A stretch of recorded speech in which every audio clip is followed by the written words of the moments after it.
Hello, fans, and welcome to This Day in Baseball, where we're going to bring you a full radio broadcast of today's game. And before we do that, I just want to thank Classic Baseball Radio, and there's a link in the notes where you can check out their full channel. They have many great radio broadcasts. And while you're listening to today's game, if you want to check out much more about the game and the players, look on the links below, and you're going to see links to player pages, the date the game happened, the year it happened, and the play-by-play. Enjoy the game, and check out the links while you're watching the game, and please don't forget to hit the subscribe button so that every time new content comes out, you're going to get that firsthand. And thank you again for checking out This Day in Baseball, and enjoy the game. The Milwaukee Braves, the Los Angeles Dodgers. This first playoff for the National League will be brought to you by the brewers of the original Pabst Blue Ribbon beer. The beer with that great old-time flavor.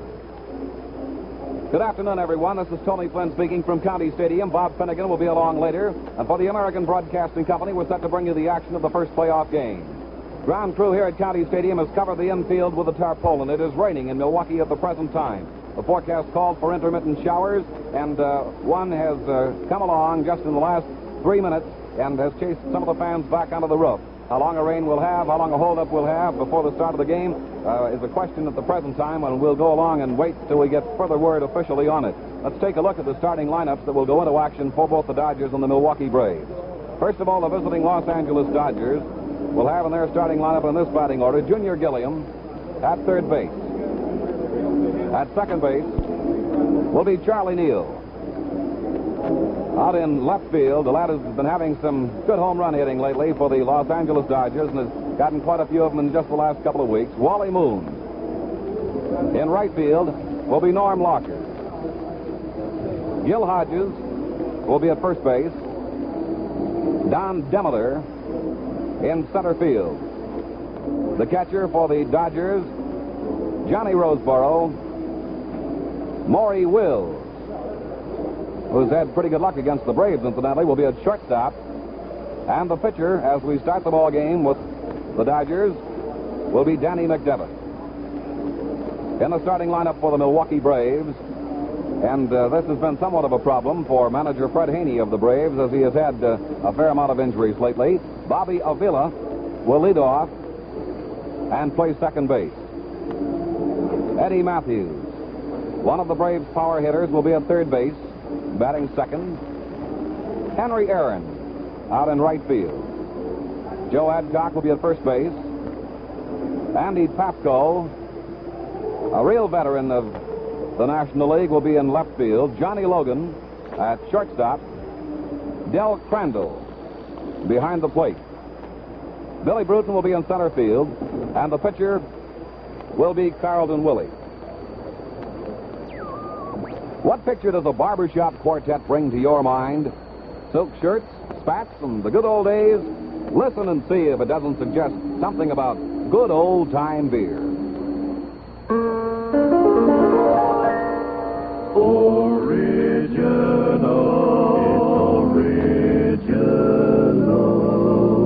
Boom, boom.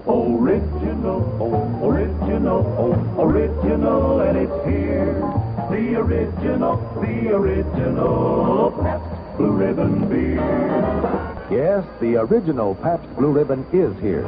Such a beer hasn't been enjoyed in America in over 50 years. Look for the special label that says, "This is the original Pabst Blue Ribbon beer." Nature's choicest products provide its prized flavor. Only the finest of hops and grains are used. Selected as America's best in 1893. The original, get original, Pabst Blue Ribbon beer. No longer just a memory, but really here, the original Pabst Blue Ribbon beer. Enjoy that prize-winning Pabst flavor today.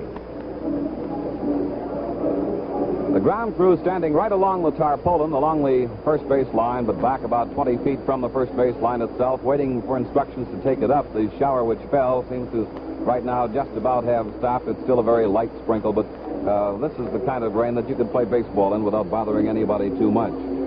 baseball is playoff baseball. The regular season ended yesterday, of course, and no one was sure what was going to take place in the National League until late yesterday afternoon when both the Dodgers and the Milwaukee Braves had won their ball games and forced the playoff. The number of games which these teams won in winning a tie for the National League pennant this year and the right to go into a playoff is the lowest number which has occurred. The previous low number for games won that resulted in the win of a pennant or the share of a pennant was 88. However, both the Dodgers and the Braves came up with a total of 86 wins this year, and there's been a lot of question, and I think there's a fair amount of question all the way around on this as to whether or not the number of wins was the effect of strong competition in the National League, all the teams being fairly even, or whether or not the clubs did not play as tough baseball as had been played in previous National League years. It's a pretty tough question either way, and I don't know who could answer it. The Milwaukee Braves got off to a fairly quick start this season and were out in the early part of the season. The Dodgers didn't start quite that fast, but the Dodgers have played very strong baseball in the latter part of the baseball campaign. As a matter of fact, they've won 13 of their last 18 games from September the 7th, and that kind of baseball is the kind of baseball that put the Dodgers into a first-place tie with the Braves. The Braves, of course, were forced to scramble, as were the Dodgers, by the fine drive put on by the Giants earlier in September and in the later part of August, for that matter, when the Giants moved well out in front of their opponents in the National League and appeared like they were all set to have the World Series out at Candlestick Stadium in San Francisco. Unfortunately, the Giants ran into some trouble in the latter part of the year, and they were unable to keep it up. They lost 2 ball games, incidentally, yesterday to St. Louis and dropped down to well below the top clubs. Their standings at the end of the season, 3 games out of first place.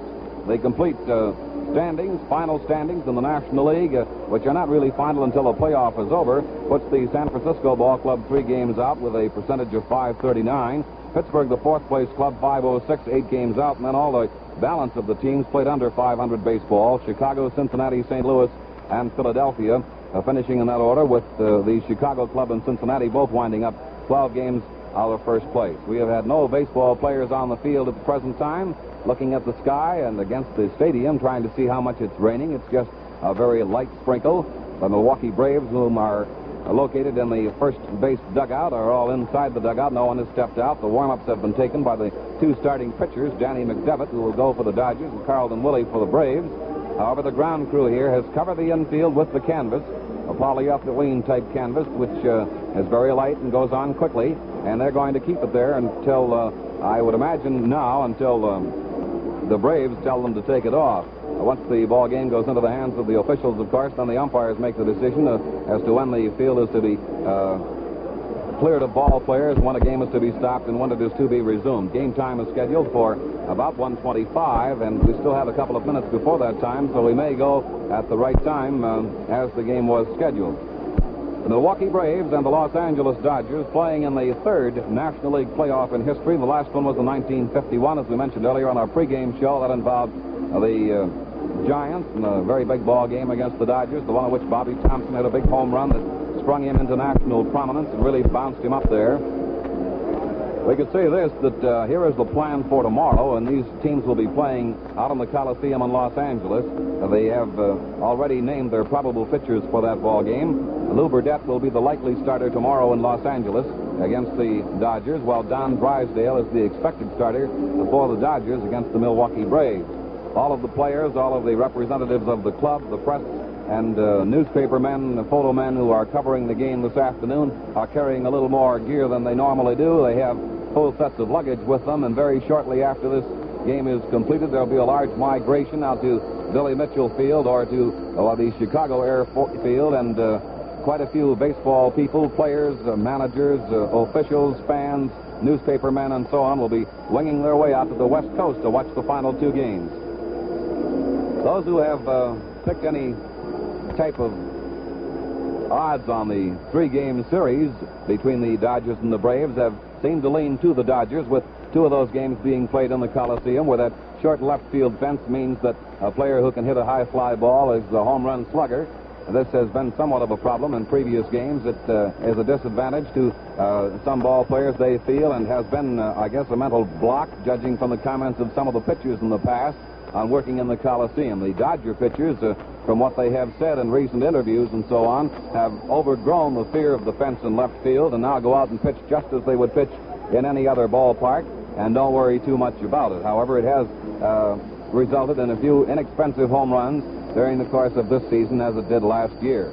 The fact that the Dodgers will be playing at home is the reason I believe the odds have gone to them, and it's not a very large margin. I believe a quotation would be somewhere, if we can use a figure, which we probably shouldn't use, would be somewhere near 6-5 or something like that, favoring the Dodgers going in. But that, of course, can't always hold true in baseball, being the game that it is. Sports is a matter of timing. It's when the error happens, it's when the base hit comes that makes the difference in who wins and who loses the ball game, and certainly not necessarily whether one team is playing on its home field or not. There is an advantage to it, of course, no question about it. 1959 attendance here at the Milwaukee County Stadium was 1,730,815. Here at County Stadium yesterday, when they finished the season with their final game, they established an attendance record in the County Stadium of 48,642 fans. Equally large crowd out, of course, in Chicago to watch what the Dodgers were going to do against the Chicago Cubs, and I can just imagine the number of people that they will put inside the Coliseum in Los Angeles when they get set to have that series of playoff games there. Henry Aaron, who is currently hitting .397 as far as total bases are concerned, has 397 total bases. Only 11 players in Major League history have hit for 400 bases in a season, and Henry is shooting at that in this season if he can come up with those in the playoff games. Now, running over who will be in action again this afternoon and where they will bat for the two ball clubs. Ávila will be leading off for the Milwaukee Braves. Bobby is the player acquired by the Braves during the season. Eddie Matthews, veteran at third base, who has perhaps come into his own more this year than in any previous year, will be at third base. Henry Aaron, who is the player that perhaps might have made the 400 hit this year, percentage-wise, if he'd been able to keep going. Has dropped down to about 352, but that's a fine batting average for any baseball player. He's having another great year, a fine wrist hitter. Joe Adcock, the long ball hitter, who had quite an experience in Ebbets Field a couple of years ago with those home runs, will be at first base and batting in the cleanup position for Milwaukee. Andy Papko, who's been around Braves baseball for a very long time, in left field. Logan at short. Johnny Logan has had a rather good year this year for the Milwaukee Braves, and the Braves almost lost him for the last part of this as the result of an injury that resulted from an infection in his foot. Crandall behind the plate, Bruton in center field, and Willey pitching for the Braves. And we'll look over the Dodger lineup again for you and give you a little bit more on that in just a moment. What was so good about the good old days? Canoeing with your best girl on Sunday afternoon. The old open trolley cars, the long bicycle trips, and songs like Strawberry Blonde and Down by the Old Mill Stream, and that good old-time Pabst Blue Ribbon beer. Man, that was good. And it is good today. That's right. That original Pabst Blue Ribbon beer with that great old-time beer flavor is back again for you to enjoy. The original brewed just like the beer that won first prize at the Columbian Exposition in 1893. Just like the beer that everyone said was America's best. It's no longer a memory, but here today, the original Pabst Blue Ribbon beer. Such a beer hasn't been enjoyed in America in over 50 years. Try it, and you'll agree with those old-timers who said Pabst Blue Ribbon was best. And now, sitting down on my immediate left, Bob Finnegan. Bob, how are you doing? Fine, Tony. I just came over from the television booth and tried to gain some opinions of optimism about this ball game this afternoon. I should say, looking up into the sky, that we've got a chance to play it. I'd like to get your opinion. You're a longtime Milwaukee resident. What do you think about this cloud formation overhead? I would say this. We've had enough rain in the last 2 days, Bob, to last us all the rest of the fall. The intermittent weather forecast that we have had from Milwaukee called for showers. We've had tremendous rain here in the last couple of days. The forecast last night called for weather to clear off in Milwaukee at about 10 o'clock this morning for the temperature to drop and for clear weather the rest of the day. I think they missed a little bit. Well, I guess we got to give them that edge and pick them the weather in the Midwest. That's a pretty tough job.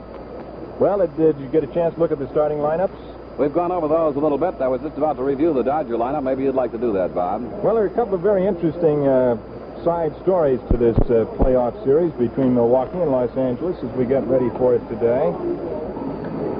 This is the third playoff in the history of the National League, and in each occasion, the Los Angeles Dodgers this year and then the Brooklyn Dodgers in the past two times have been involved. And the Dodgers, I should say, are approaching this ball game today with a certain amount of misgivings because they have been beaten in the other two playoff games, in 1946 by the St. Louis Cardinals and in 1951 by the New York Giants with Bobby Thompson's historic home run.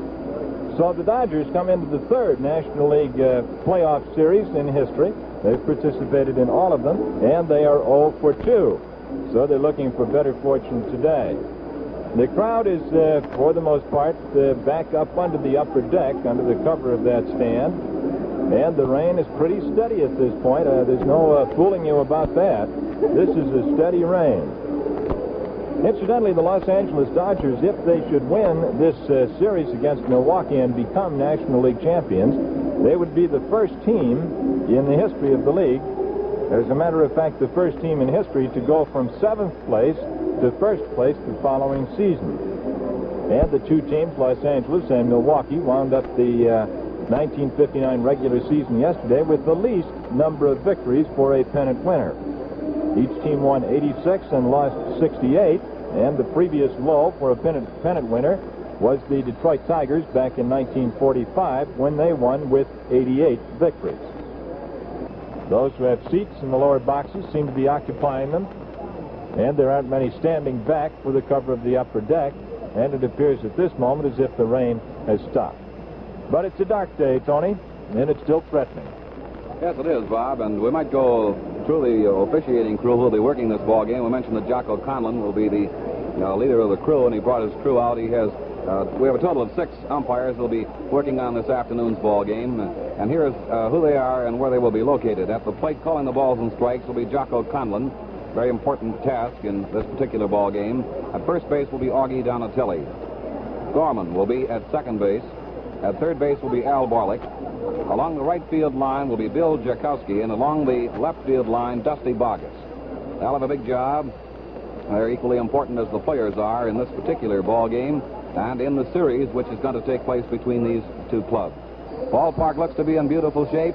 We have a nice crowd of fans, as Bob estimated a while ago, about 30,000 fans. It seems as though we might even have a little bit less than that this afternoon, unless some more people come in before this game gets started. And Tony, does it strike you at this point that you've done a day's work? Do you have that feeling just a little bit? Not at all. I have a feeling of anticipation. I'm very anxious to see them get this game started.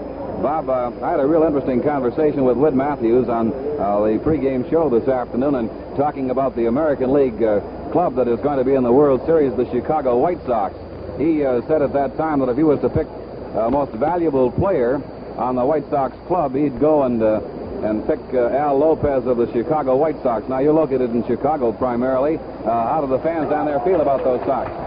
Well, they're pretty enthused about them. And here come the Braves on the field. Eddie Matthews going down to third base.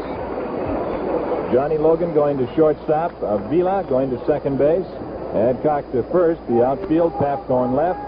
Bruton in center, Aaron in right. The battery, Carlton Willey, 6 feet tall, 175 pounds, and his battery mate, the veteran catcher, Del Crandall. So despite some rain, which has delayed this game about 45 minutes, we're going to get it started up here at Milwaukee. The first of the 3-game set, the best 2 out of 3 between Milwaukee and L.A. Now, ladies and gentlemen, from County Stadium, Milwaukee, Wisconsin, our national anthem.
So it's batter up at Milwaukee.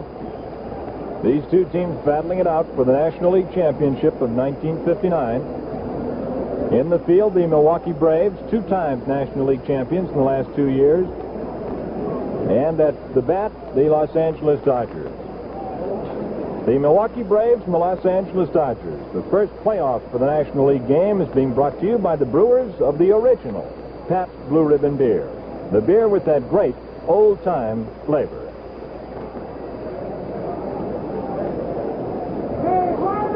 Willey is completing his warm-up tosses to Crandall. And getting ready to step up is Junior Gilliam, playing at third base today for Los Angeles. Gilliam on the regular season hit .285.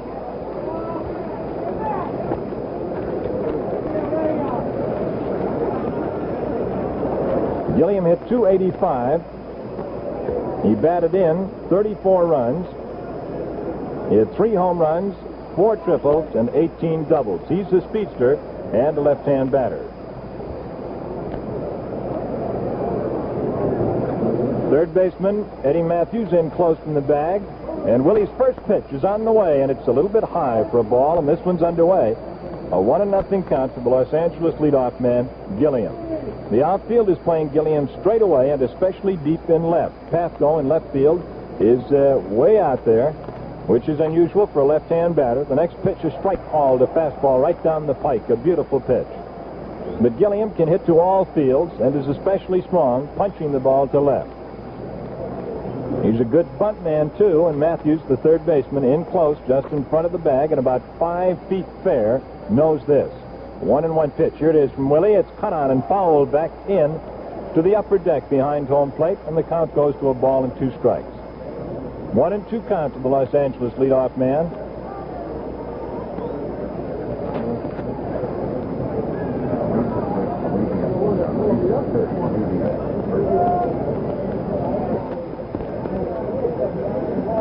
So the count is 1-2.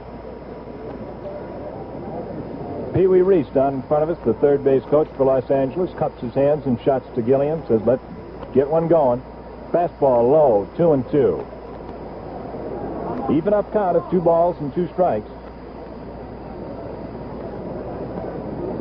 Gilliam has made Willey throw 4 pitches.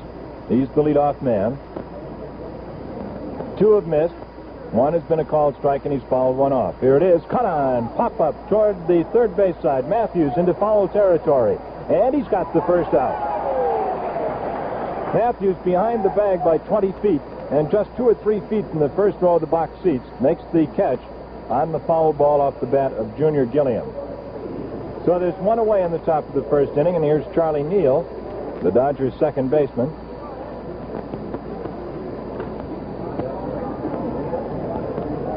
Neal was born in Longview, Texas, makes his home now in Compton, California.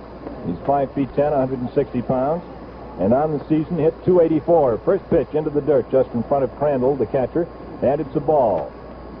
1-0 count. Willey takes a moment to rub the ball up out at the pitcher's hill. The outfield pulled toward left, very deep in left field with Papko.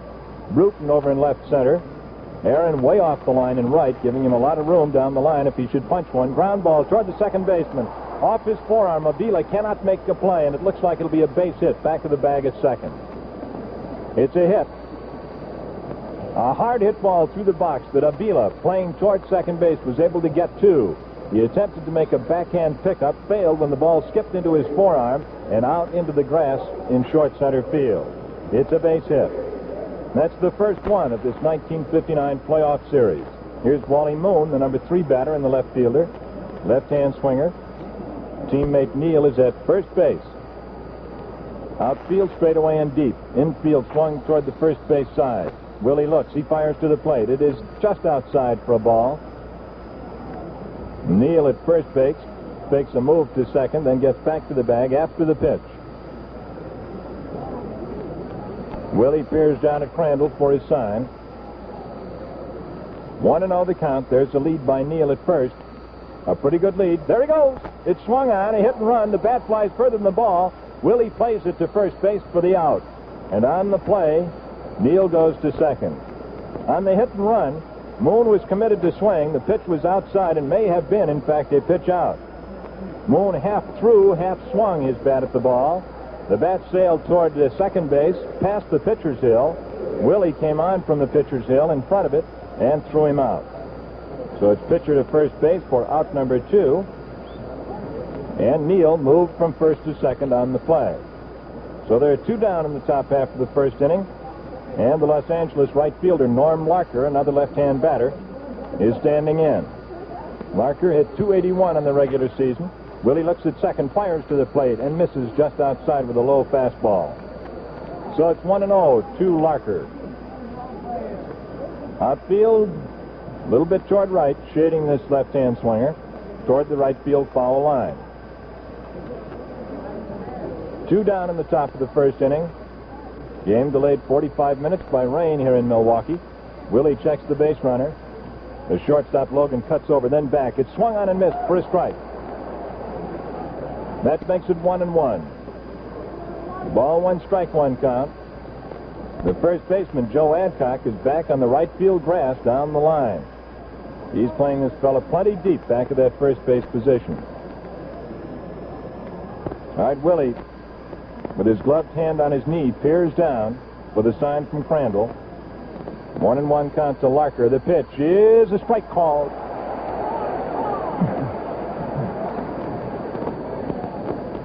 One and 2 to Larker. Willey fired the fast one right down the pike. Larker took it. Neal takes his lead at second, makes it a short one this time. Now he edges away from the bag as Willey peers down for the sign. Larker had trouble with Braves pitching this year, hitting it for only a 190 clip. The stretch and the pitch. He takes a half swing on a sinking pitch. Didn't go far enough around, and it's a ball, evening the count at 2-2. Willey took a little bit off his curveball. He dumped it in low, changed the speed up on it a little bit. He tempted Larker, but he held off in time, and it's a 2-2 count. All right, Willey toes the rubber, ready to go again. 2-2 pitch, being ready with 2 out and a man on second. It's low and on the outside for a ball. And Larker has taken Willey to the full count of 3 balls and 2 strikes. The first man up, Gilliam, fouled out to Matthews at third. Neal beat out a hit back of second. Moon bounced out to the pitcher. Neal going to second, and that's where he is now with 2 down. All right, Willey taking plenty of time. It looks like he may have waved one off. All right, the stretch and the 3-2 pitch. Here it is. It is cut on and fouled back a home plate off to the first base side. And the count stays at 3-2 as Carlton Willey, Milwaukee's right-hander, gets a new baseball. So Larker has made Willey throw a considerable number of pitches. A 3-2 count still up on the board. Willey goes for the rosin bag. This has all the chips in the National League riding on it today. The first game in a best 2 out of 3 series. All right, Willey, ready to go again. Off at second is Neal. Pretty good lead. Here it is, 3-2. Cut on, line drive, into right field, a base hit. Here he comes around third base. Aaron bobbles the ball in right field. And Neal scores standing up. The throw comes into Ávila at second. And Larker has driven in the game's first run with a hot line shot into right field. So Los Angeles breaks in front today in the top of the first inning, 1-0. An infield hit by Neal, moving to second on an infield out and being driven in by right fielder Norm Larker's line hit to right field. That brings up Gil Hodges, the first baseman. Here's Hodges.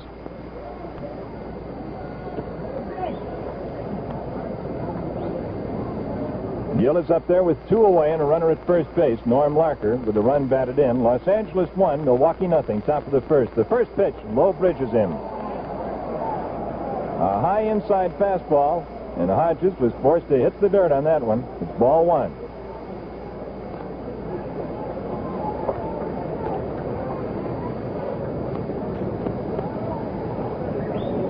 So the count goes to ball one and no strikes against Hodges. Runner at first base, Norm Larker, with a toe on the bag. Holding against him is Joe Adcock. Outfield to the left and deep. All right, Hodges waits. Here's the pitch from Willey. Curveball, strike. Caught the outside corner with a good breaking pitch. And that takes the count to 1-1. Hodges this year hit .274 on the season, but against the Braves, he was good enough to bat over .300 in the games, .323. All right, runner off at first, 1-1 pitch. Curveball again, backs him away and stays inside for a ball, so it's 2-1. And there's no doubt about what Hodges is being fed this afternoon. That's the breaking stuff. The on-deck batter is Don Demeter, the center fielder. All right, Larker edges off at first base.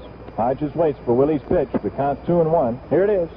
Fastball cut on and fouled back into the screen. He got a small piece of a fastball that was good enough to take off. You could see it from here. So it's 2-2 to Hodges. 1-0 Los Angeles. 2 hits in the first inning off Willey. A hard shot through the box on the ground. A hit back of second. And line single to right. All right, there's the stretch by the Milwaukee right-hander. And the pitch to Hodges. Change-up curveball misses outside. And it's 3-2. Willey came down the hill just a couple of steps to look in at Jocko Conlon, as if to register a mild complaint about the call on that pitch. And so Willey has gone to the full count against Hodges, as he did against Larker just before Larker singled to right to drive in the game's first run. Here it is. There goes the runner. It is low and outside for ball 4. And Hodges gets a walk. It puts Los Angeles runners at first and at second with 2 away and brings up the 6th man to bat in the inning, Don Demeter, the center fielder.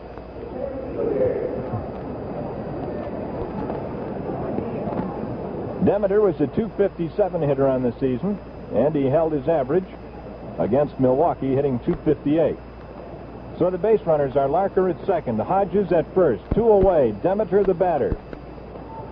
Los Angeles leading 1-0 in the top of the first inning under dark skies with the lights on here at Milwaukee. Willey fires. It is cut on, fly ball, center field. Bill Bruton drifting back. He waves Papko off, and he takes it about 15 feet in front of the center field fence. So that retires the side. And in the top of the first inning for Los Angeles, 1 run on 2 hits. There were no Milwaukee errors, and 2 were left on. And the score at the top of the first inning is Los Angeles 1, Milwaukee coming to bat. Let's try some of that prize-winning Pabst Blue Ribbon beer flavor and see how good the good old days really were. McDevitt fires the first pitch into Ávila, the Milwaukee leadoff man, and he goes for it, missing for strike 1. Danny McDevitt, the Los Angeles left-hander, 5 feet 10, 175 pounds, won 10 games and lost 8 this year for the Dodgers. Here's the 0-1 pitch to Ávila. He swings and misses. Looked like he went for a bad one that time. It was a little bit low and quite a ways outside, so it's 0-2. Ávila, Matthews, and Aaron in the bottom half of the first inning at Milwaukee. Los Angeles 1, the Braves nothing. McDevitt is pitching against Willey. All right, McDevitt takes plenty of time. Here's the 0-2er to Ávila, and it low bridges him. Down he goes. Over his head. Ball 1, strike 2 count. Well, it begins to look here in the bottom half of the first inning. After Hodges was decked, and now Ávila, like it isn't too sound advice to get too firmly dug in out there. Sidearm fastball, bounced down to the shortstop. Wills, he bobbles it, picks it up, throws. It is out at first base.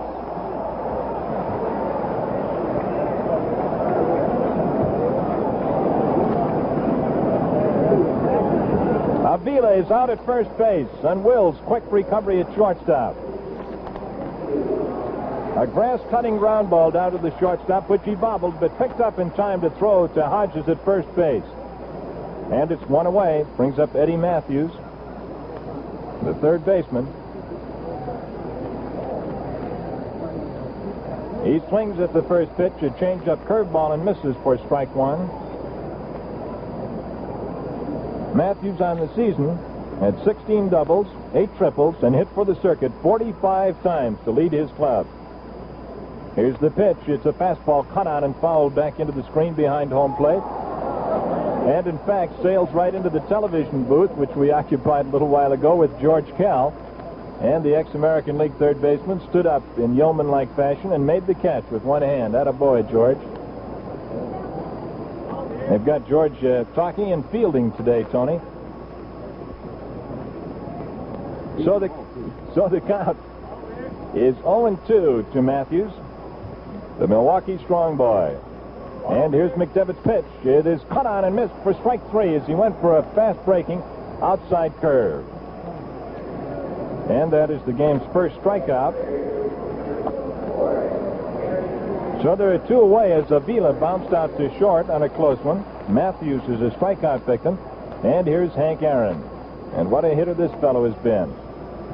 Aaron closed the season to lead all major leaguers at .355. He hit 39 home runs, and against his opposition today, the Los Angeles Dodgers, he hit even better, .372. First pitch, right across his eyes for a ball too high. Aaron had 45 doubles, 7 triples, and 39 home runs in his .355 percentage.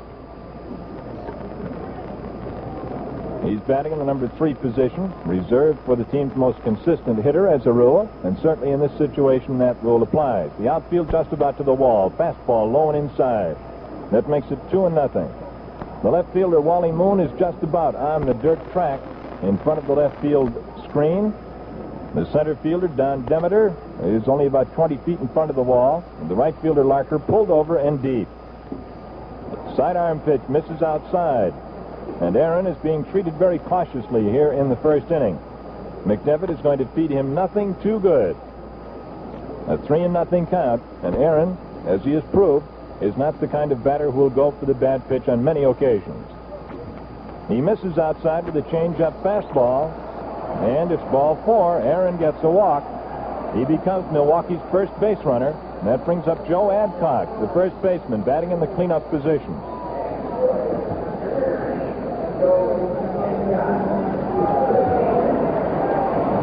Here's the big fella. When he comes up there, he strikes fear into the hearts of pitchers. 6 feet 4 inches tall, 220 pounds.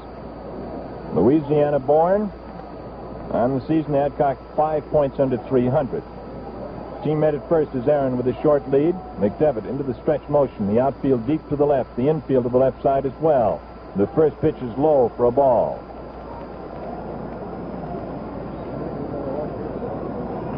Adcock hit for the circuit 25 times this year to be the number 3 man in that department behind Matthews and Aaron. A strike on the inside corner just above the knees. And Adcock looks in the direction of Jock O'Connell, vacates the batter's box and goes back to knock the dirt out of his spikes. Now he stands back ready. Gil Hodges straddling the inside corner of first base, holding against the runner down there, Aaron. Third baseman Gilliam deep behind third. The shortstop Wills almost on the left field grass. Here's the pitch. He cuts and misses for a strike. A pitch low and on the outside. Probably good enough to be called a strike. He went for it and missed. Ball 1, strike 2 count. McDevitt naturally trying to keep the ball away from the pull power of this fellow. 1-2 the count. Here it is. Adcock takes.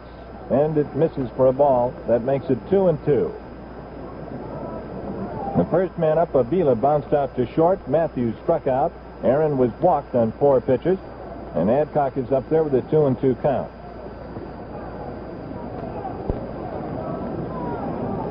Los Angeles leads 1-0. Bottom of the first. Here it is. Adcock swings and misses for strike 3. And McDevitt records 2 strikeouts in the bottom half of the first inning. The totals, no runs, no hits, no Los Angeles errors, and 1 man via a walk left on. So the score at the end of the first full inning of play is Los Angeles 1, Milwaukee nothing. The first batter in the late top half of the second inning will be the Los Angeles catcher, John Roseboro. LA 1, Milwaukee nothing as we go to the second here at County Stadium in Milwaukee, Wisconsin. Carlton Willey, the pitcher. He gave up a run on 2 hits in the first inning. And now he starts with the number 7 man in the order, the LA catcher, Roseboro. Roseboro hit .234 on the season. He's waiting for the first one, this left-hand batter. He takes one a little bit on the outside for a ball 1. Outfield once again straight away. Willey is fast, and even the good pull hitters are very likely to hit him to center or left. Speaking of the left-hand batters, fastball called strike as Jocko Conlon raises his right fist into the air, and it goes to 1-1. Ball 1, strike 1 count.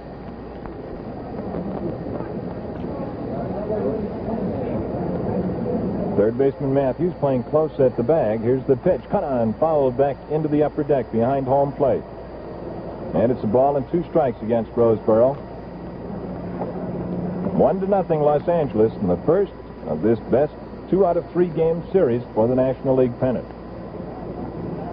The 2 teams are slated to fly to Los Angeles after the game today to play an afternoon game tomorrow, and if need be, on Wednesday the same thing. All right, Willey rocks into the motion. 1-2 to leadoff man Roseboro in the top of the second. High for a ball. That makes it 2-2. All there. 2 balls and 2 strikes. The on-deck batter is the shortstop, Maury Wills. All right, here's the pitch in to Roseboro. He cuts and misses for strike 3 and a fastball, a good one right down the pipe. So that makes it 1 away, and Willey chalks up his first strikeout to go against 1 walk and 2 hits. Here's Wills, who batted .266 with the club this year, but against Milwaukee hit .346.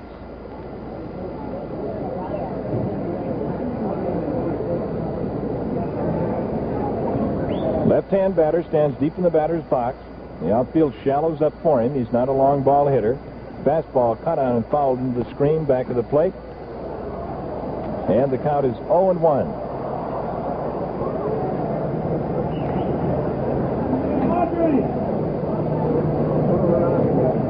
The catcher for Milwaukee, Del Crandall, waves out to Aaron in right field and pulls him around toward right center. I imagine he is calculating that Willey's fastball is coming in there pretty good today, and they might be swinging late on it. There's the fastball, and it hangs high. And the count goes to 1-1. Ball 1, strike 1 count. Maury Wills, Los Angeles shortstop, batting with 1 away in the top of the second. Eddie Matthews almost in on the infield grass for this fellow. At third base, he swings at the fast one and misses, and it's 1-2.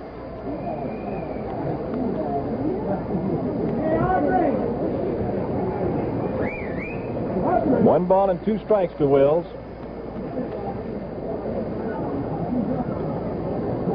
All right, Willey into the motion again. Here it is. He catches the outside corner for called strike 3. And Wills is caught looking at a good one. So it's 2 strikeouts here in the second inning for Willey. And it brings up the Los Angeles pitcher, Danny McDevitt. The third playoff in the history of the National League, beginning today here at Milwaukee. Los Angeles has been in the other 2, both times unsuccessfully, against St. Louis in 1946 and against the New York Giants in 1951. All right, McDevitt the batter, another left-hand swinger. Willey fires the first one down the pike. He swings and misses. Strike 1. Willey's fastball here in the second inning, looking plenty hot. All right, the right-hander rocks into the motion, deals one off, and it is strike 2 called. And there's nothing better that this pro Milwaukee crowd would like to see here in the second inning than Willey striking out the side. He got the first 2 on strikes, Roseboro and Wills, and he's working on McDevitt, 0-2. Here it comes. Cut on and missed for strike 3. No runs, no hits, no errors, and nobody left on. And the score at the middle of the second inning is Los Angeles 1, Milwaukee nothing. The first hitter for the Braves in the bottom half of the second inning will be the veteran National League outfielder Andy Papko, the kid from Boyceville, Wisconsin. Papko hit .223 on the season, alternating in the outfield. McDevitt fires. Papko swings. A line shot to center field. Don Demeter comes in, and he grabs it right about knee high. Demeter, just before he made the grab, Tony, looked like he might have slipped just a shade on that slick grass. What do you think? It could possibly be a little soft because of the heavy rains we've had here in the last 2 days. And incidentally, Bob, we might point out that just now it has started to sprinkle again, and some heavy cloud cover is starting to move in from the west. Yes, sir, and you are indeed right. Many of the fans in the lower deck boxes heading for cover again. Here's the pitch to Johnny Logan, the Milwaukee shortstop, and he takes inside and low for a ball. 1-0. 1-0. Los Angeles over Milwaukee with one away in the bottom half of the second. Logan, the hitter, he pulverized Los Angeles pitching this year for a .444 percentage and wound up with a .289 on the season. The next pitch on the outside makes it 2-0.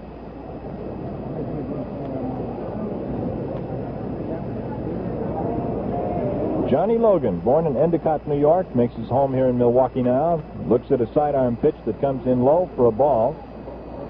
That makes it 3-0. Logan is 5'11", 186 pounds. He improved on his batting average this year against 1958. In 58, he hit for .226. This year, .289. There's the pitch, and he takes 4 bad ones in a row. And Logan gets a walk with one away. And here's Del Crandall.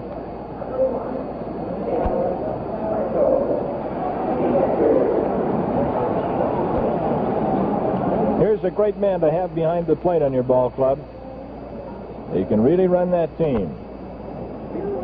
Crandall hit .256 on the regular season. One away with his teammate Logan at first. The outfield shaded toward left considerably. Sidearm fastball, the cut on, hard shot, past the shortstop, into left field. It's a base hit. Logan holds up at second. Here's the throw into second to Ávila, and Logan hustles on back to the bag. So that's the first hit off McDevitt. Logan moved to second. Crandall is on at first with the line shot, and it brings up Billy Bruton, the center fielder. And a right-hander begins to warm up in the center field bullpen for the Dodgers.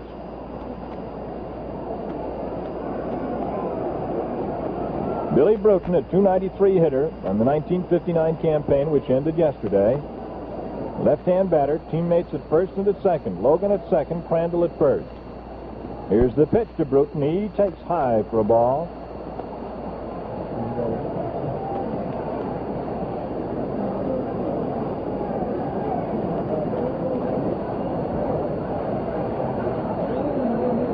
One and 0 count to Bruton. Tying run at second, lead run at first. There's one away in the bottom half of the second. Los Angeles leads 1-0. Here it is to Bruton. He swings. There's a bat-handled hit into center field. Here comes Logan around third. He's going to score. The throw is into the shortstop. And it's a tie ball game.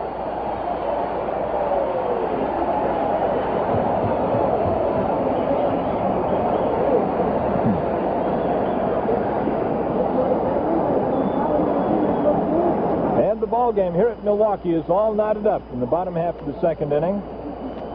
Logan walked with one away, moved to second on Crandall's hit to left, and scored on Bruton's single to center. And that brings up Carlton Willey, the Milwaukee pitcher.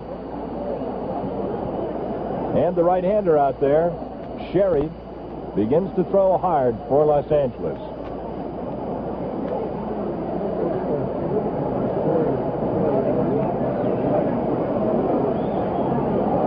Willey up there. There's one away. Let's see if he may be attempting to move those runners along. McDevitt throws. He's swinging away, and he takes the first one inside for a ball. 1-0. Each team has a run on 2 hits. Los Angeles scored first in the top of the first inning. Milwaukee has just tied it here in the second. Willey with the ball 1 count. Crandall at second. Bruton at first. Here's the pitch. Sidearms him, and it hangs high and outside for ball 2.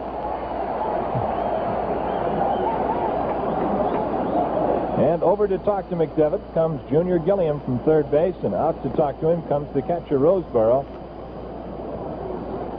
It may just be that Gilliam and Roseboro have an idea that they should give Larry Sherry in the center field bullpen as much time as possible to warm up.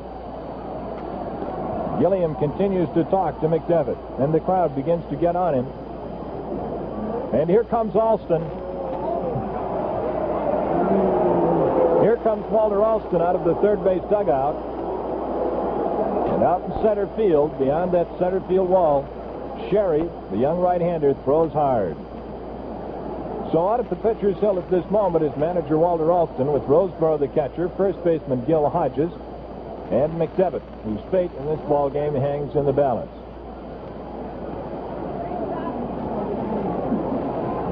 Well, now that we have a moment, let's bring in Tony Flynn as Jocko Conlon signals for the new pitcher. Tony. Well, certainly they got to this pitcher very well in this half inning, as every batter up for the Braves here in the bottom half of the second hit the ball well. Papko, who led off, hit a solid line drive on the first pitch, although it was right to the center fielder, but he met the ball very well.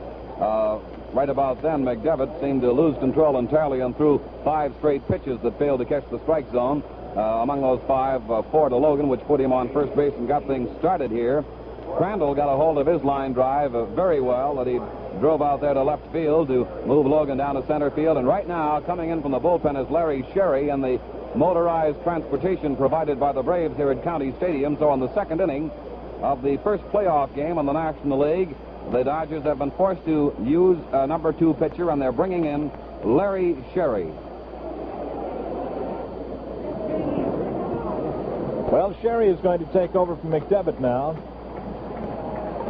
Sherry on the season appeared in 22 games. He started 9 and completed only 1. He pitched 86 2/3 innings. He gave up 71 hits and permitted 27 runs to score. He's got a good earned run average, 2.38. His won and lost record on the campaign is 6-2.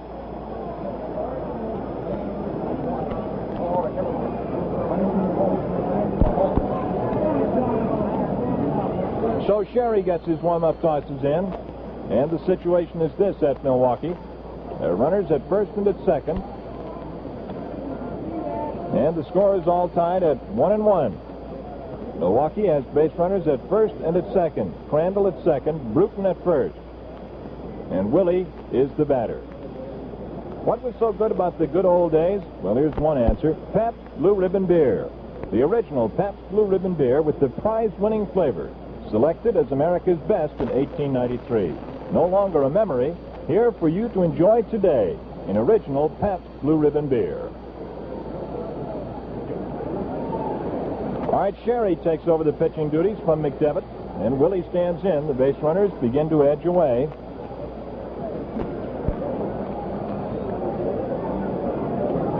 Sherry, a Californian, born in Los Angeles, makes his home now in Pueblo, Colorado. Born in 1935, which makes him 24 years old as he takes over today. All right, runners away. Here's the first pitch to pitcher Carlton Willey, and it takes the count with a called strike to 2-1. McDevitt having left with 2 balls against Willey. So it's 2-1 to Willey.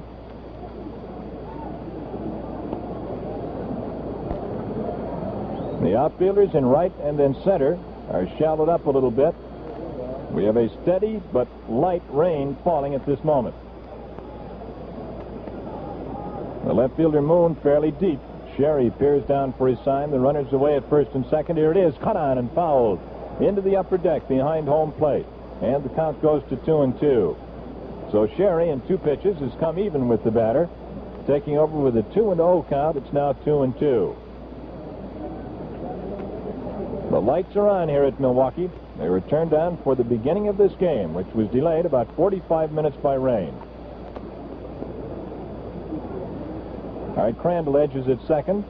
Bruton off at first. Here's the 2-2 pitch to Carlton Willey. Curveball high, makes it a full count of 3-2.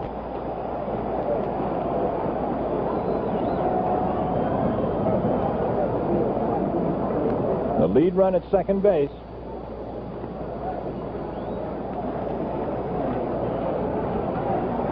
And here come the Milwaukee fans with some noise.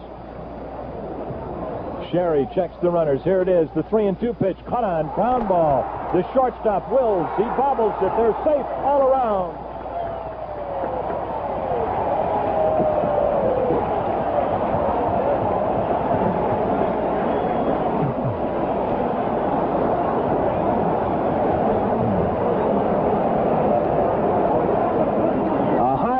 Ground ball down to the shortstop, Maury Wills, and he was just too anxious to find the handle. He grabbed at it before the ball got there. It hit his glove and bounced to his feet, and the bases are loaded. Crandall at third, Bruton at second. Willey safe on the error at first, and the batter is the leadoff man, Bobby Ávila, who is looking for his first hit against Los Angeles this season. He has been to bat 8 times against them without a hit. In the first inning, he bounced out to the shortstop on a hard hit ball. The rain continues to fall, and just a trifle harder than a few moments ago. Bases loaded. First pitch to Ávila is a strike called as he gets the inside corner just about belt high. A right-hander begins to warm up in the bullpen for Los Angeles. All right, the sack's loaded. A tie game. There's the pitch. He swings. Ground ball to the shortstop. The play to second. He's got him. A run scores. Throw to first. It is safe at first base.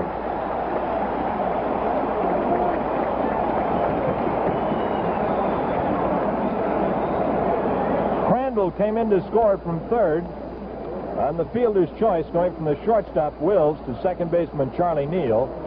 The throw to first base was too late to get Ávila, and that leaves runners at first and at third. And Milwaukee goes ahead in the second inning, 2-1. The batter is Eddie Matthews. He struck out his last time against McDevitt. Billy Bruton, the runner, is at third base, and Ávila is at first. Here's the pitch. It is a strike called, a curveball. They're 2 away. We're in the bottom half of the second inning.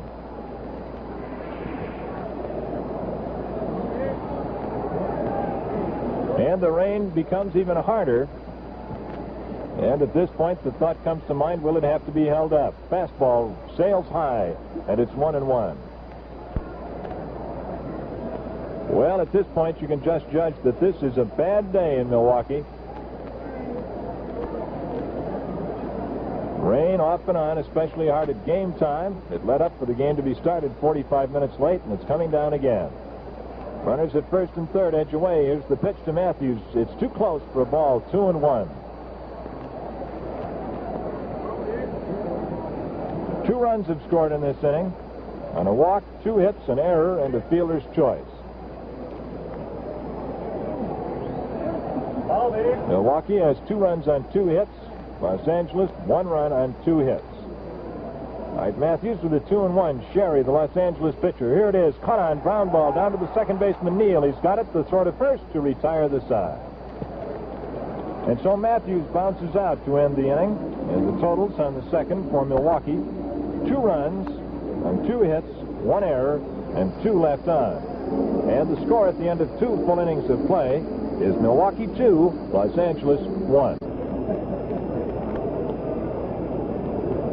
Jocko Conlon, the umpire-in-chief today, has just finished conferring with the other umpires in the infield about the weather situation.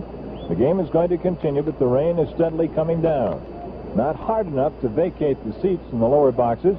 A great many people are still in them, mostly with raincoats and head covers, but they're hanging in. And into the batter's box to open the third inning is Junior Gilliam, the Los Angeles third baseman, against Carlton Willey. First pitch is on the outside for a ball. Milwaukee 2, Los Angeles 1. The first game of the 1959 National League Pennant Playoff Series. All right, Willey into the motion again against Gilliam. Junior swings. There's a fly ball to right field. Aaron coming in and over toward right center. He takes it for out number 1. So there's 1 away in the third. This is Bob Finnegan at Milwaukee with Tony Flynn bringing you this first game, and mighty pleased to be on hand for it. Tomorrow afternoon from Los Angeles, these same 2 clubs will battle it out. Not looking for problems, but looking overhead. We wonder about flights to the coast, and there's no other way to do it for a game tomorrow. Here's Willey pitching to Charlie Neal. A ground ball, foul of third. And it is strike one. So the day will unfold for us this afternoon. And there's a great many things to think about. Most important of which is this game right in front of us with Neal batting. He backs away from a high inside changeup. That makes it 1-1.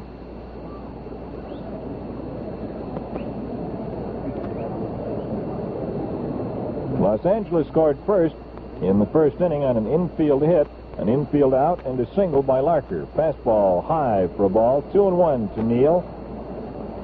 Neal scored Los Angeles' run in the first inning. He'll be followed to the plate by Wally Moon. One away, top of the third. Here it is. He cuts. There's a fly ball to short center. Bruton coming on, a long run. He can't get it. It falls just in front of him, skips into his glove on one hop, and it's a base hit. So Neal is 2 for 2 today, and that's hit number 3 off Willey for the Dodgers. It brings up Wally Moon. WOKO Albany. The pitcher on a hit and run play on which apparently he was forced to swing by the call of the hit and run. He half swung, half threw his bat at the ball, and was out pitcher to first, advancing the runner into scoring position. All right, Neal off at first. Here it is to Moon. Ground ball down to Ávila. The plate a second for one. The relay to first. He is safe at first base. The throw was a little bit late and also pulled Adcock off the bag toward the plate. So it's a fielder's choice. They get the lead man for out number 2, Neal. And Moon goes aboard on the fielder's choice. That brings up Larker, who drove in Los Angeles' run in the first inning with a single to right. Carlton Willey, the starter, and the present office holder for Milwaukee on the hill. Los Angeles replaced starting pitcher McDevitt in the second inning with Larry Sherry.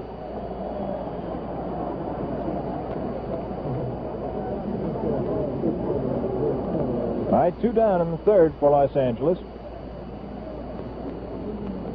Willey peers down the pike. With a short lead is Moon. Here's the pitch. Ground ball. Ávila to his right. Tough chance. He can't handle it. Off his glove into short center field. Ávila retrieves it and throws to second base. Moon moves on to second, and Larker is aboard with what I think will be a hit, and it is credited as a hit. Avila's had some tough chances today, Tony. Yes, he has. He has had to go extremely to his right on a couple of occasions, very hard, and 2 of them have been a little hard to handle for him. That brings up the L.A. first baseman, Gil Hodges. Teammates at first and at second. Moon at second, Larker at first. There are 2 away in the third inning. Hodges, the last time up, drew a walk from Willey.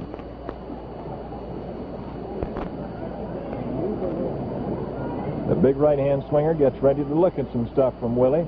The runners edge away at first and at second. Pitch to Hodges. He swings. Hot shot past Matthews into left field. Here comes the runner around third. Papko's throw is into the infield, and Los Angeles has tied it up.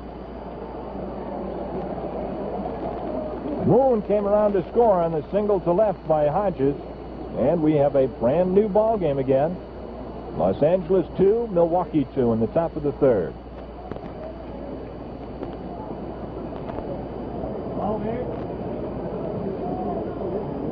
Three hits in this inning off Willey, bringing the total to 5.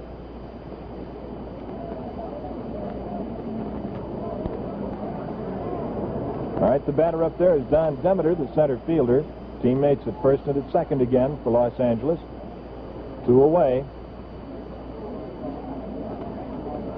Willey into the stretch motion. There's the fastball. It's too close and a little bit low to Demeter, and it's ball 1. Milwaukee sends to the bullpen to warm up the tall, lanky right-hander from South Bend, Indiana, Bob Rush.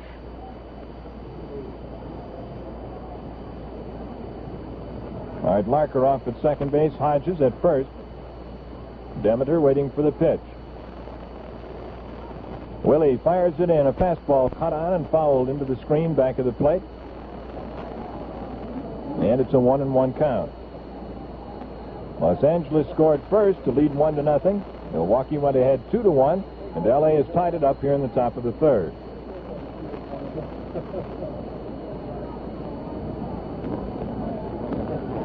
Los Angeles 2 runs on 5 hits. Milwaukee 2 runs on 2 hits. All right, the 1-1 pitch being readied for Don Demeter, the L.A. center fielder. Runners at first and second with good leads. Willey fires, and it goes off the bat of Demeter on a half swing. The count goes to 1-2. Bounced foul toward the first base dugout. He wanted to stay off that one, but the ball hit the bat and skipped foul for a strike.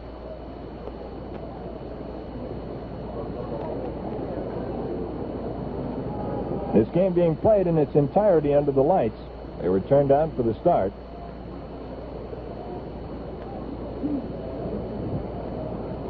Two down in the top half of the third inning. Right-hander Willey gets his sign from Del Crandall. Runners away at first and second. Demeter waiting. Here's the pitch. Cut on. Ground ball. Foul of third. And it skips down the line toward the corner. The count stays at 1-2. Ball one, strike two count. The infield playing back for the batter. The outfield shaded toward left and at medium depth.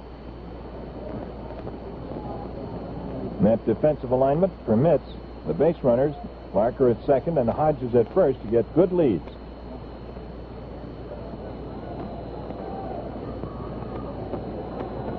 All right, Willey onto the rubber. Has his sign from Crandall. Here's the 1-2 pitch. It is cut on and fouled into the screen. Somebody up in the press box here at Milwaukee makes a futile grab for it. And the crowd enjoys it.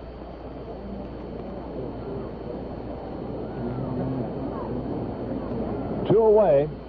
The rain slowed in tempo now, but still coming down.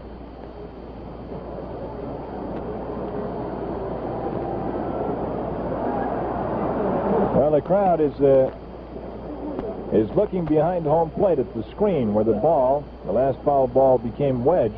One of the patrons reached up, jumped up and got it, and gets a hand. 1-2 to Demeter. The base runners at first and second. Two away in the top of the third. Here's the pitch to Don, and it's just outside. It misses. 2-2. And you can see that Del Crandall is jawing. He doesn't like it. Jocko Conlon says, throw the ball back. He points to the pitcher's hill. Crandall didn't turn to face Conlon, but rather stood facing toward center field, but you could see his head moving. And Conlon stepped around to face him, pointed to the hill, and said, throw it back. 2-2 count to Demeter. Crandall thought he was out of the inning with that one. All right, runners off at first and at second. Willey taking all of the time necessary. A big ball game. All right, here's the pitch. Demeter swings and fouls another one back. And this sails into the upper deck behind home plate.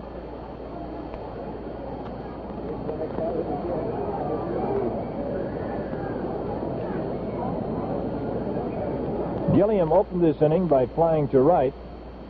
Neal singled to center, was out on a fielder's choice hit into by Wally Moon. Larker hit to short center, and Hodges drove Moon in with a single to left. So they're two on, first and second, two away, and the count 2-2 to the batter. Willey fires to Demeter. He swings. There's a hopper to the shortstop, Logan. He's got it. He falls, almost falls, and he can't get rid of the ball. A high chopper toward shortstop. Logan came in, made the grab. It would have been a very close play in any event. He tripped, did not fall, but did not throw either, so the bases are loaded. Demeter is given credit for a hit.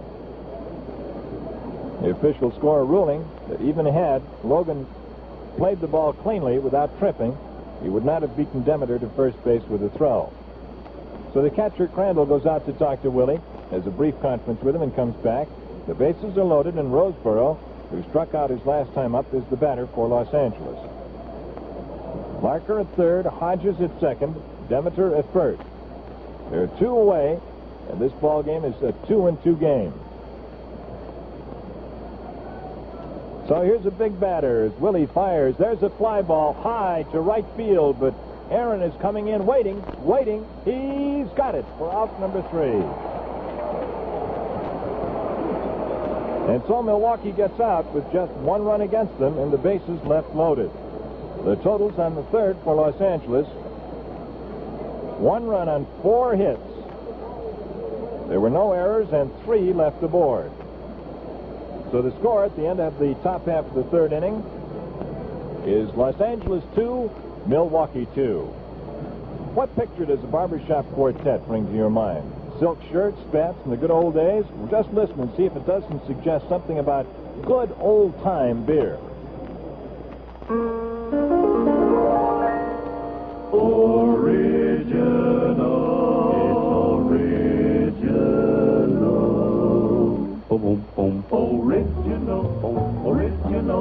Original, and it's here. The original Pabst Blue Ribbon beer. Yes, the original Pabst Blue Ribbon is here. Such a beer hasn't been enjoyed in America in over 50 years. Look for the special label that says, "This is the original Pabst Blue Ribbon beer." Nature's choicest products provide its prized flavor. Only the finest of hops and grains are used. Selected as America's best in 1893. The original, get original Pabst Blue Ribbon beer.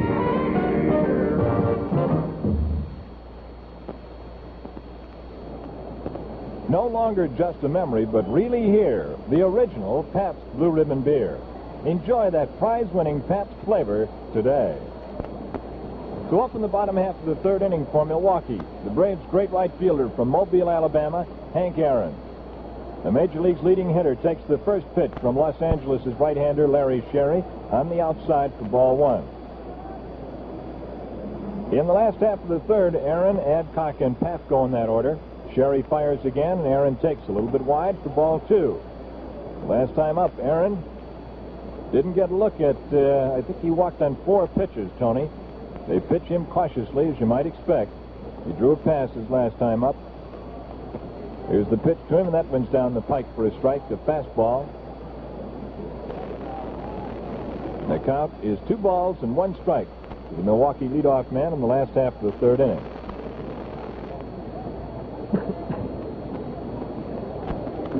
The outfield swung way around toward left field and deep for Aaron. He takes the next one too close for a ball, and that makes it 3-1. The left fielder Norm Larker is over in the right fielder Norm Larker is over in right center field, and there's a big hole if Aaron should poke one down the line. The left fielder Wally Moon almost to the fence, and there's the pitch to Aaron, and once again Hank walks.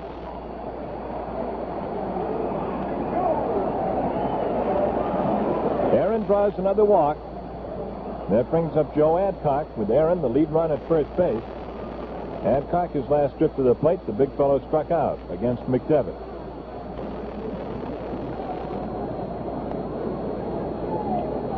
Adcock stands deep in the box. All 6'4", 220 pounds of him. Outfield shaded toward left again. Not quite as drastically as for Aaron. Aaron takes a short lead at first. Here's the pitch to Adcock. Hit sharply to the third baseman. Bobbled. Thrown to second for the force. The relay to first. Double play. Adcock hits to the double play from the third baseman Gilliam to the second baseman Neal on to Hodges at first base.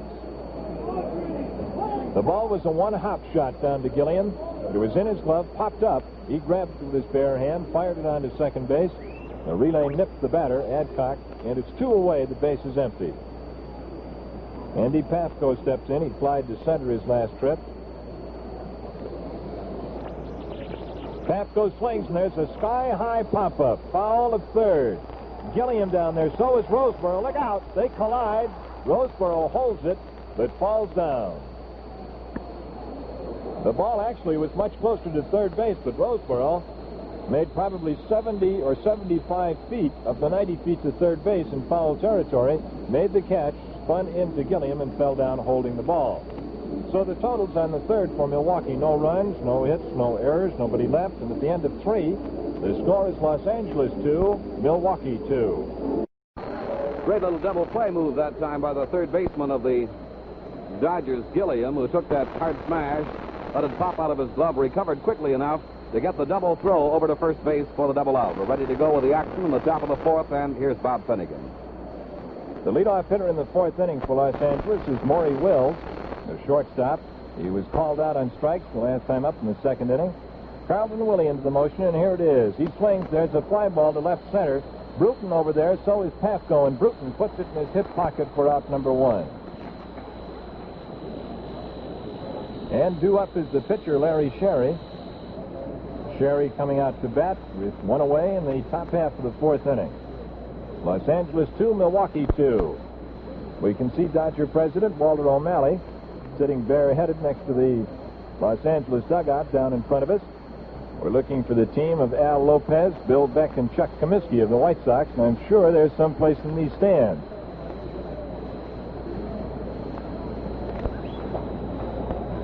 All right, here's Sherry, right-hand swinger. Dodger pitcher number 2. The first one to him is fouled back into the upper deck behind home plate. Strike 1 count. Los Angeles scored in the 1st inning and in the 3rd, singletons each time. Milwaukee scored a pair in the 2nd, and we've got a tie game. Both teams would like very much to get off the first game jump, win the first one before heading for Los Angeles tomorrow. Sherry swings and misses and really spun around. He looked like an outfielder, Tony, going for the home run batting championship, didn't he? Some of those boys really wind up and go after it. So it's an 0-2 count to pitcher Sherry. He swings not far enough around for that to be called a strike and ducks under a high, hard fastball. Wound up on the seat of his pants and is up dusting his uniform off now. A great personality and the veteran National League arbiter behind home plate today, Jack O'Conlon, heading up a 6-man umpiring crew at all bases and down the foul lines. Here's the pitch to Sherry. He swings and fouls another one back behind home plate into the upper deck.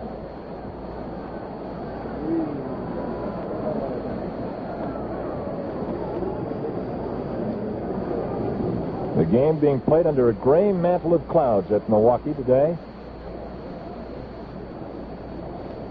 And just a little bit of a drizzle now. The weather situation has improved. It is still raining, but very lightly.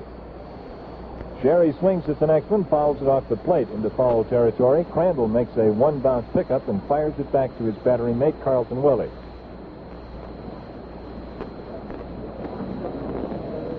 A great Los Angeles shortstop, coaching at third base. And when I say Dodger shortstop, I'm sure you're thinking of the Kentucky Colonel, Pee Wee Reese. Here's the pitch to Sherry, misses outside. That makes it 2-2.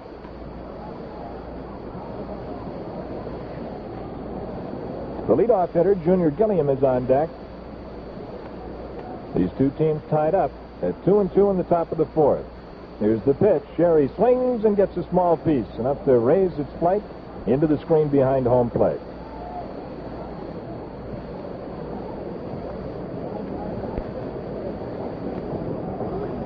Jack O'Conlon calls time behind the plate to get a fresh supply of baseballs. The outfield for Sherry is just about medium depth and pulled slightly toward the left field line. All right, Willey with the 2-2 pitch to his pitching opponent of the moment. It's fouled again back into the screen, and Sherry is making Willey throw a lot of pitches. Danny McDevitt started for Los Angeles. He was taken out with 1 out in the 2nd inning and relieved by the batter now, Sherry.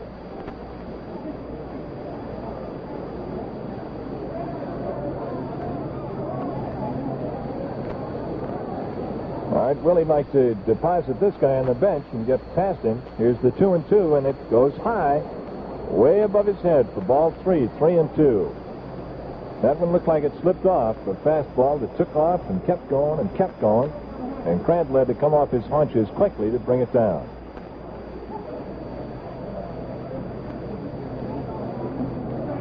All right, Sherry waits. Here's the pitch to him, and it's a high pop foul out of play. And once again, that one pops onto the screen behind home plate.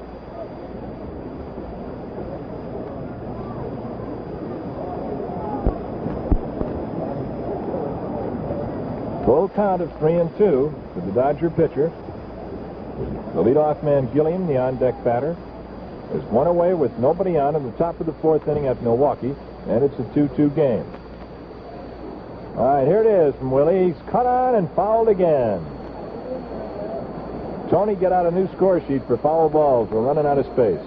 He's costing us money out there. You know that, don't you? There's a high hill down the right field line and out of the ballpark here at Milwaukee, which must be, I should say, almost a mile from home plate. That hill, which has a view of probably three-quarters of the playing field, is filled with people. Here it is. It is ball four, and he lost him.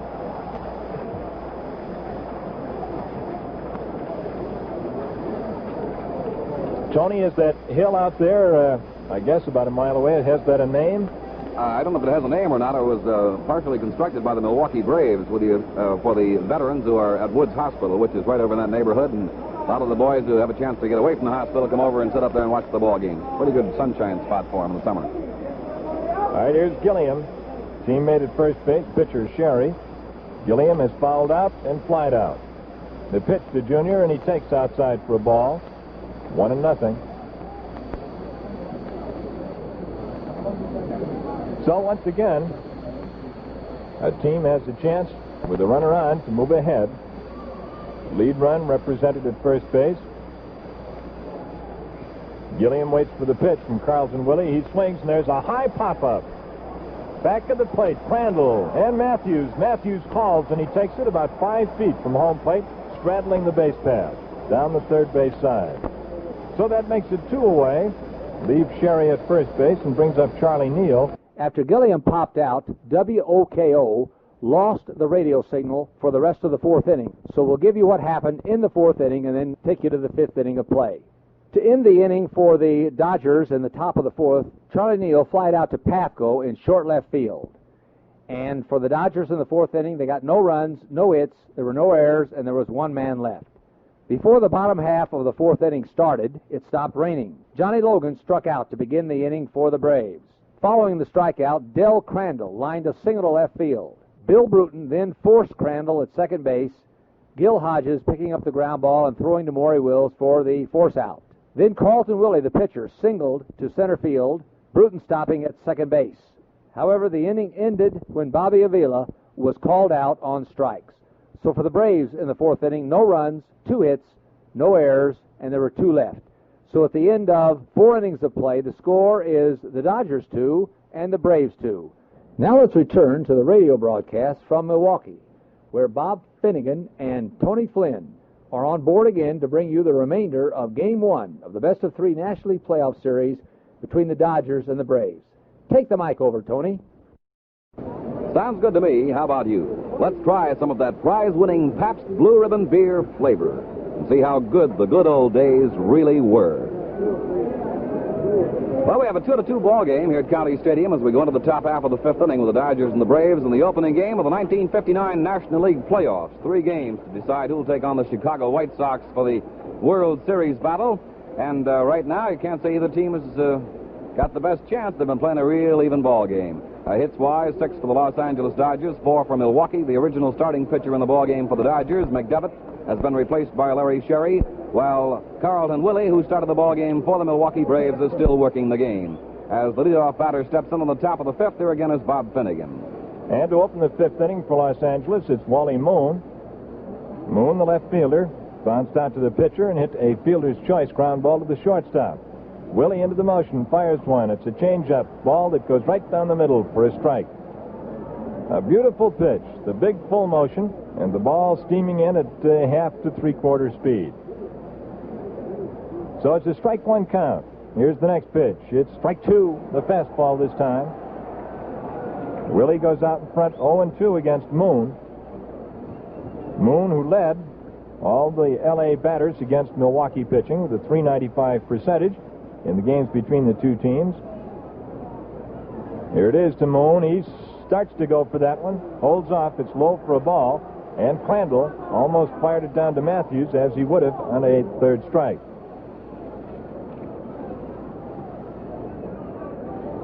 So it's a 1-2 count to Moon. 2-2 game, all knotted up. Each team looking to go ahead. Here's the pitch. Change up into the dirt this time. And the count goes even at 2 balls and 2 strikes. Moon is the first hitter in the top half of the 5th inning here at Milwaukee. Moon has been a big help to Los Angeles all season. Came over to them in a trade with the St. Louis Cardinals. Carlton Willey into the full motion. The slim right-hander delivers. There's a ground ball past the first baseman into right field. A ground ball single past the outstretched glove of Joe Adcock, and the leadoff hitter for Los Angeles goes aboard.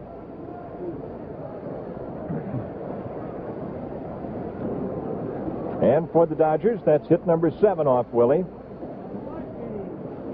L.A. has 2 runs on 7 hits. Milwaukee 2 runs on 4.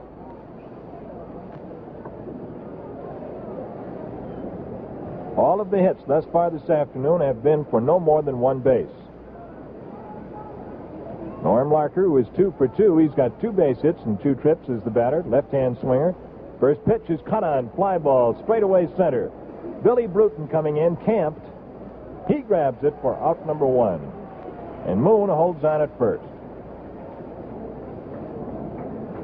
Here's Gil Hodges. Hodges has been up twice. He's walked and singled to left.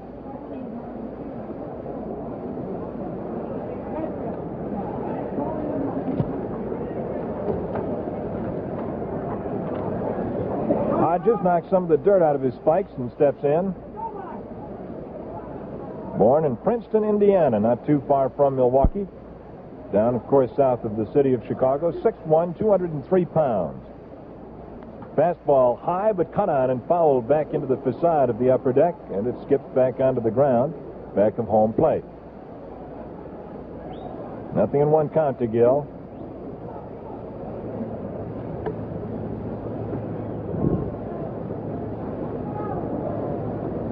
Hodges steps out of the batter's box and looks down at third base coach Pee Wee Reese and gets whatever sign is to be flashed.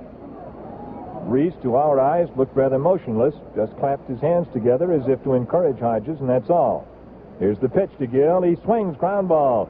Matthews can't get it. The shortstop to second for the force play, and Hodges goes on a fielder's choice.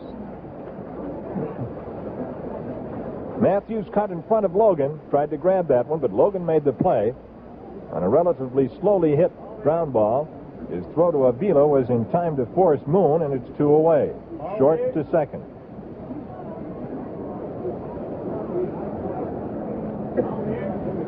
So Hodges is on at first with 2 away, and Don Demeter, who is 1 hit and 2 trips, is the batter.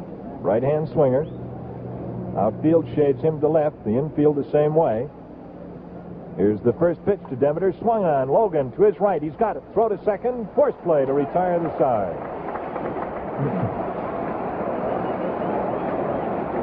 So the totals on the 5th inning for Los Angeles: no runs on 1 hit. There were no Milwaukee errors and 1 left. And the score at the middle of the 5th inning is Los Angeles 2, Milwaukee 2. Remarkable new Schick 3-speed electric razor. Set the speed, set the head. Get the shave that fits your face. And new top brass hairdressing for men that keeps your hair in place around the clock, fights dandruff hour after hour.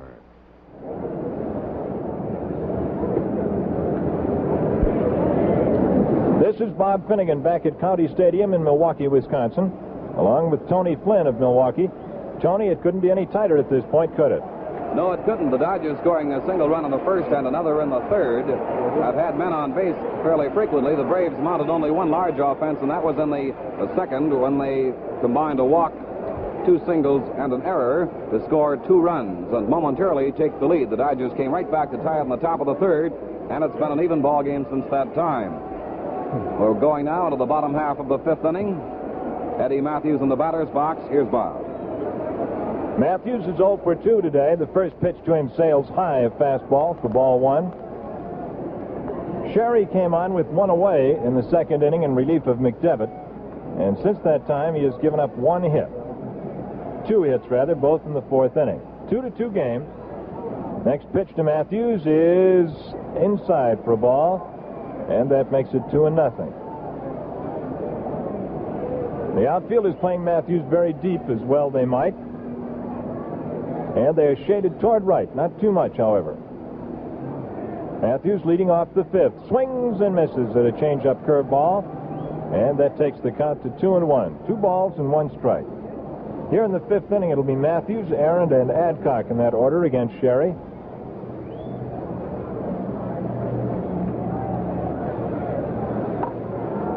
All right, the right-hander delivers to Matthews. He swings a sky-high foul back of the plate, out of play.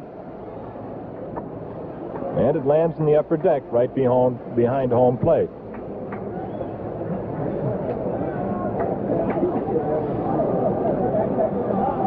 Eddie Matthews, the first batter for Milwaukee in the last half of the 5th inning. Matthews struck out in the 1st inning. He bounced out to the second baseman in the 2nd. The third baseman, Junior Gilliam, way off the line at 3rd. Here's the pitch to Matthews. Swung on. Fly ball straight away center. The center fielder, Demeter, slips. He can't get to it, but the left fielder, Moon, cuts in front of him and makes the catch. A fly ball to left center that looked like it might fall in, but hung high enough for the left fielder, Wally Moon, fleet of foot, to get over to make the catch. So it's 1 away, and here's Aaron. Aaron has been up twice, but officially for the day has not yet been up. He's walked twice.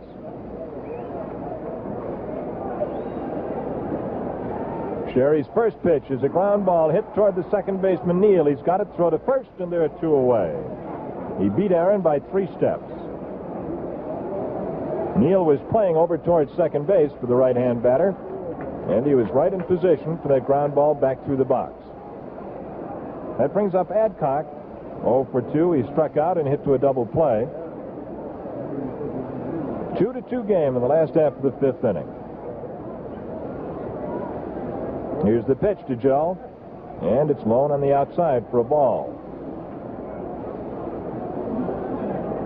Los Angeles has out-hit Milwaukee 7-4, but it's all tied up in the all-important run column. Adcock takes on the outside again, and that makes it 2-0.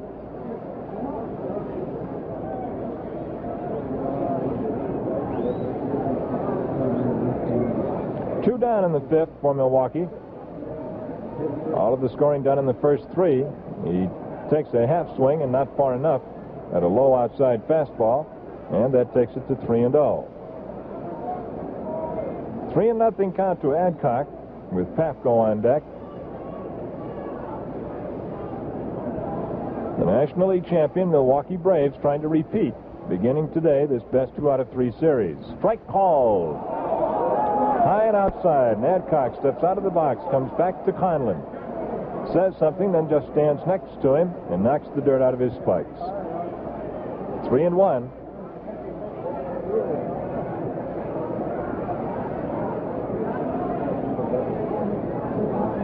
All right, here's Sherry's pitch to Adcock, and he low bridges him, ball 4. A fastball that looked like it got away sailed over Adcock's head, and he trots down to first base. That's walk number 2 given up by Sherry. And for Milwaukee, that's their 4th walk this afternoon.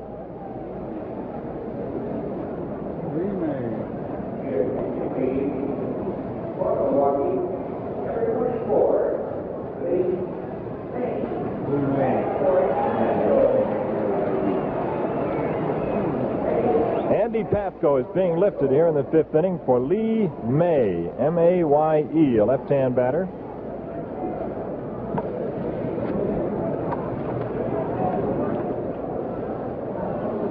May on the season hit .223. All right, the left-hand swinger stands waiting for the pitch from Sherry. Adcock on with 2 away, a strike called. May appeared in 49 games. He was at the plate 136 times and came up with 42 hits. In the extra base department, he had 4 home runs. Sherry looks out toward the scoreboard. Now he peers down for his sign. Conlon once again waves him ahead. Steps off and looks at first base. Now he's back on. Adcock goes back to the bag. Now he moves away. All this time, May, the pinch hitter, stands ready. Here it is. Fastball, high and tight for a ball. Makes it 1-1. Eddie Matthews flied to center to open this 5th inning. Aaron bounced out to the second baseman. Adcock drew a walk, and Papko is lifted for Lee May, a pinch hitter. The National League playoff game, the first in the best 2 out of 3 series. This one from Milwaukee, tomorrow from L.A. Here's the pitch to May. Swung on, line shot to short left field. It falls in. It's a hit. He golfed one out into left field. The ball fell about 10 feet in front of Moon, who caught it on the first hop. On the play, Adcock moved to second. That's hit number 5 for Milwaukee against 7 for the Dodgers. And so Milwaukee has a scoring opportunity. In the first 4 innings, Milwaukee left 5 men stranded. Los Angeles, in the first 5 innings, has left a total of 7 men on. All right, here's Logan. Walked and struck out in 2 previous trips. And the crowd begins to get behind the hitter. Fastball just outside. Ball. 1-0 count to Logan. Logan on the year hit .289. He knocked in 50 runs with 17 doubles and 13 home runs. Runner at first with a big lead. Here it is to Logan. He reaches out for an outside fastball and fouls it into the screen. The count is 1-1.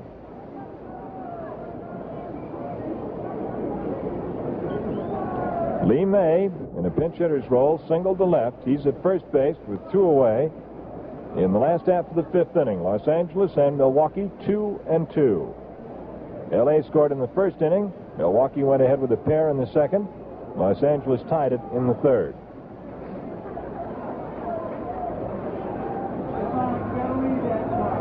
All right, here's the stretch by Sherry. The pitch is cut on and fouled, but held by the catcher. 1-2. Ball 1, strike 2 count.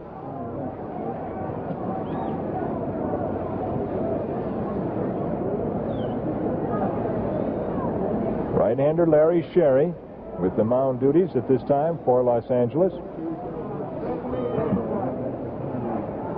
Johnny Logan, the Milwaukee batter. 2 away, runner at first, last half of the 5th inning. Here's the pitch to Logan. He swings not far enough around. He held off in time on an outside curveball. And the count is 2-2. 2 balls and 2 strikes to Logan.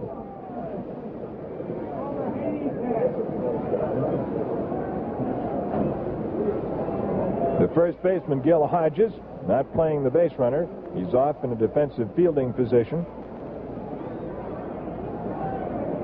And May takes a good lead. There's a ground ball down to the second baseman, Neal. He's got it. The throw to first to retire the side.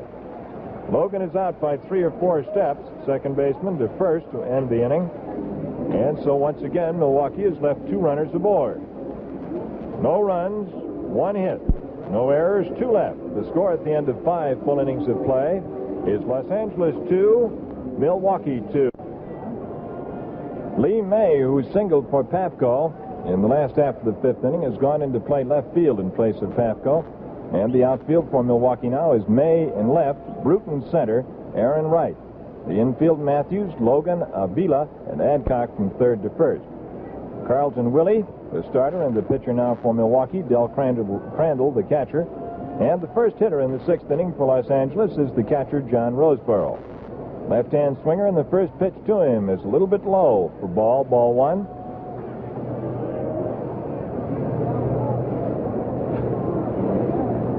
1-0 count. Roseboro's been up there twice. He struck out and flied out. Here's the pitch to him. Cut on and fouled into the screen back of the plate.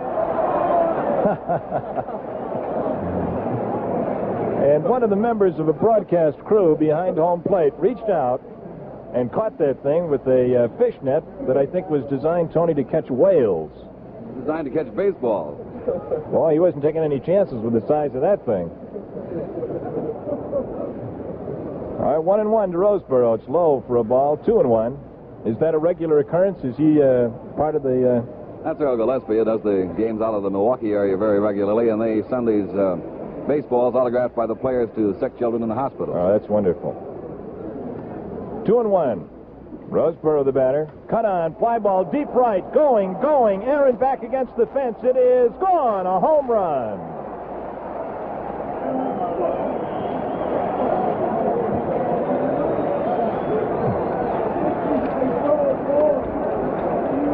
Here's Roseboro trotting across the plate, putting Los Angeles ahead by a score of 3-2. A terrific belt that must have traveled 375 feet from home plate. It landed halfway up the temporary bleachers deep of the right field fence. He really ticketed that one. That's hit number 8, and Los Angeles now leads in the top of the 6th inning, 3-2 against Milwaukee. The hitter is Maury Wills, the shortstop. The first pitch strike called from Willey. For Roseboro, that's his 10th home run of the year. He hit 9 in the regular season and really pickled that one for his 10th. Wills is 0 for 2. Here's the next pitch to him. A pop foul off the bat handle, wide of third, but into the seats. No play on it.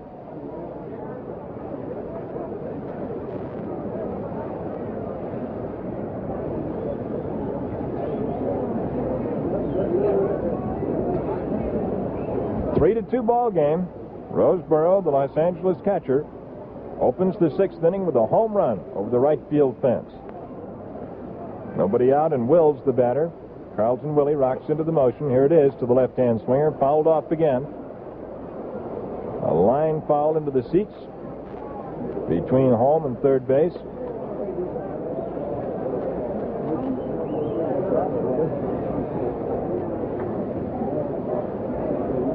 So it's an 0-2 count to the L.A. shortstop.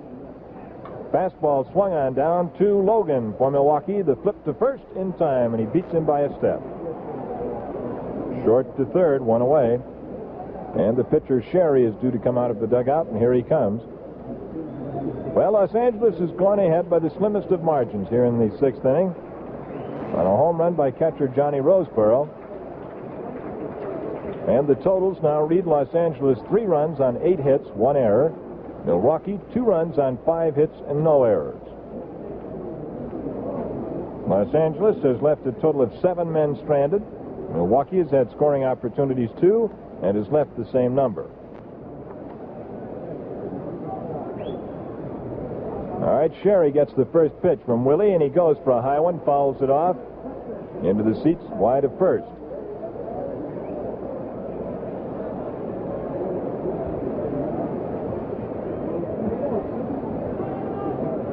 Outfield is shallowed up, fairly deep in left with May, though.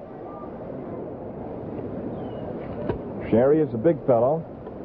He's 6'2" and 192.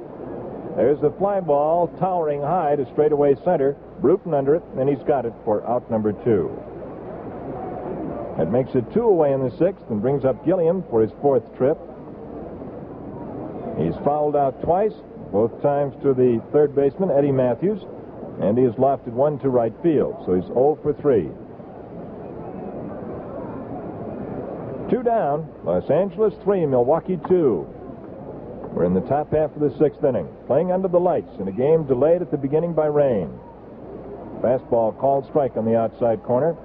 This game slated to start at 1:30 got underway at 2:15 Milwaukee time. Held up because of rain. The first 4 innings were played in a steady drizzle. It has stopped now. On the outside with a change-up curve, 1-1. Carlton Willey is held 4th on the mound for Milwaukee. Since the beginning, he was the starter. Manager Walter Alston of Los Angeles lifted McDevitt with 1 away in the 2nd when he got into trouble, and Sherry took over. Fastball, cut on, fly ball, sliced down the left field line. May giving it a chase. He's into the corner and grabs it. That retires the side. The total's 1 run on 1 hit, the homer. No errors, none left.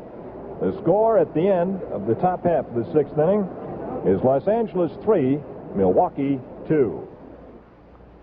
You know, people are quick to recognize a real winner. And that's why so many men are now using top brass hairdressing. Here's why. Keeps hair in place around the clock. Top brass for men. Fights dandruff hour after hour. Top brass for men. Top brass. Men, with top brass, you get all the important things you've always wanted in a hairdressing. Top brass not only keeps your hair in place around the clock, but at the very same time, top brass fights dandruff hour after hour. The secret of top brass's success? It's in the exclusive top brass combination formula that gives you a new kind of greaseless holding action never before in a men's hairdressing. Plus, built-in active medication to scientifically fight dandruff. So for hair that has a distinctively healthy, handsome look, get top brass for men. It's great.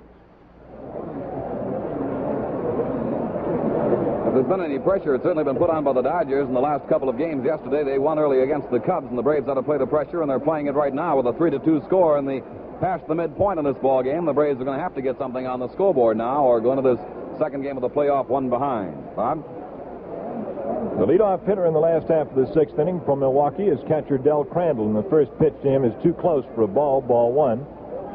Each team has had numerous scoring opportunities. As a matter of fact, Milwaukee has had at least one base runner in every inning through the first 5. We're beginning the last half of the 6th now. Here's the pitch to Crandall. He swings and puts one on the ground to the shortstop, Wills. The throw to first in time, and there's one away. A routine ground ball down to the shortstop, and Crandall is out, 1 down. That sends to the plate Billy Bruton with 1 hit and 2 trips. We mentioned that Milwaukee has had at least one base runner an inning.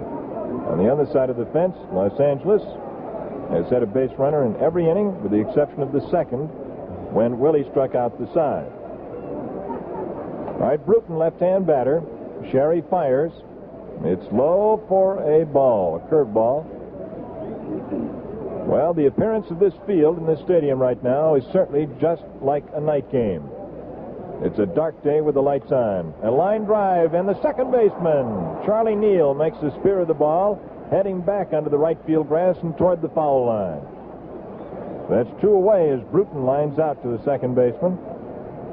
And Willey, the pitcher, is due, and we're going to get a pinch hitter.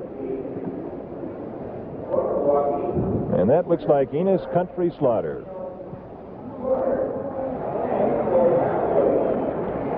Here's Slaughter.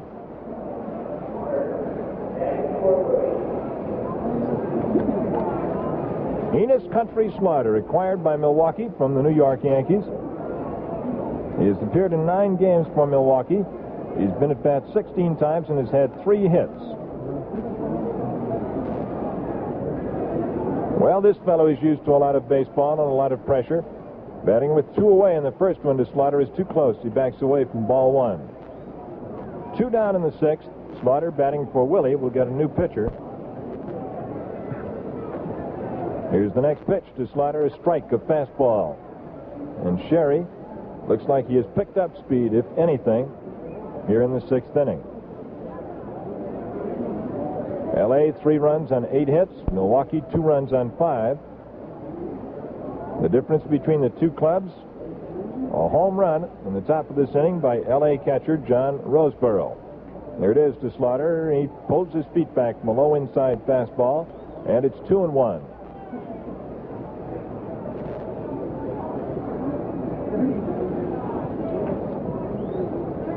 Two balls and 1 strike to Slaughter. Sherry gets his sign. Here it is to Country, low and inside.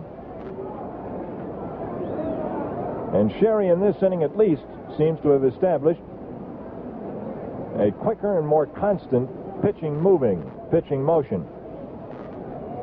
Up until this time, he has taken a great deal of time between pitches and almost seemed to have trouble catching his sign, but now he seems to have hit a groove. Ground ball to Hodges. He's got it behind the bag, and he beats Slaughter by 5 feet.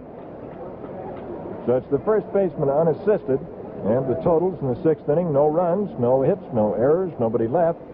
And at the end of 6, the score is the Los Angeles Dodgers 3, the Milwaukee Braves 2. This country is certainly a sports-loving land. Tennis, swimming, football, we love them all. But for millions of fans, there's nothing like baseball. And fans, there's nothing like the new Schick 3-speed electric razor. You set the speed, set the head. Get the shave that fits your face. It's the one and only electric razor that lets you shift the speed and adjust the shaving head to shave as fast, as close as you like. You'll want to try this new Schick 3-speed yourself. Well, you can get a free demonstration at any one of the thousands of Schick dealers across the country, or at any Schick electric shaver shop. You'll find the shaver shop addresses in the yellow pages. And by the way, if you already have a Schick electric razor, bring it in when you're in for your Schick 3-speed demonstration, and take advantage of the Schick Playoff Special. They'll clean and adjust your Schick free of charge. This offer is good for the next 2 weeks only. We're back at County Stadium in Milwaukee, Wisconsin. And we have a new pitcher coming on from Milwaukee, and let's hear a couple of words from Tony Flynn. Taking over, one of the steady relievers for the Milwaukee Braves who worked very hard in the last couple of weeks of this season, Don McMahon.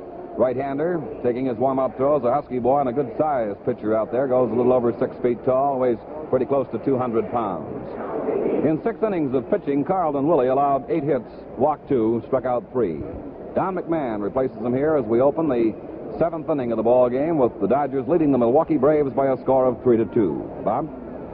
McMahon comes on with a 5-3 record for the 1959 season and an earned run average of .265. All of his appearances, and they numbered 58 in relief. There's the pitch and a line shot past the third baseman. It's a base hit to left field on the first pitch by the leadoff hitter in the 7th inning, Charlie Neal. Neal drilled a line drive just about a foot to the second base side of Matthews, and it's a base hit. So that's hit number 1 off McMahon, and it's the 9th base hit for Los Angeles this afternoon. LA 3, Milwaukee 2. This is the top of the 7th. And the number 2 batter in the inning is Wally Moon with 1 hit in 3 trips.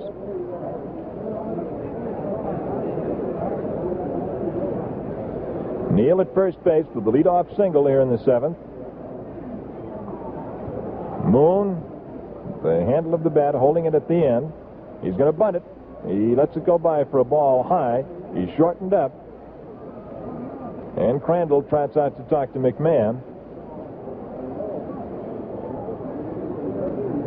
A ball, 1 count.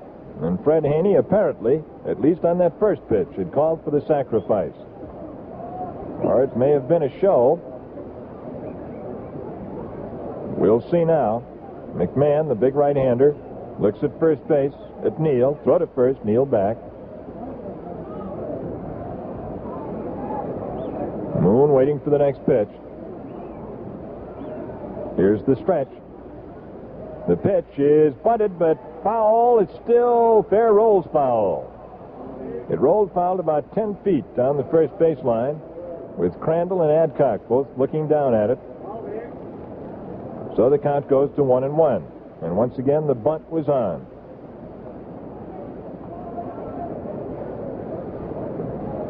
Walter Alston calling for the bunt, realizing in this situation, at least calculating, that 1 run can be awfully big. L.A. leads 3-2. All right, Moon waiting for the next pitch. Neal off at first base. Throw to first base, back in head first. Makes the tag of the bag with his hand. He's safe. 1-1 count. Out of the batter's box goes Moon to look down at the third base coach, Reese. Now he's ready again. Nobody out. Here's the pitch. He shortens up and watches it go by outside for a ball. That makes it 2-1.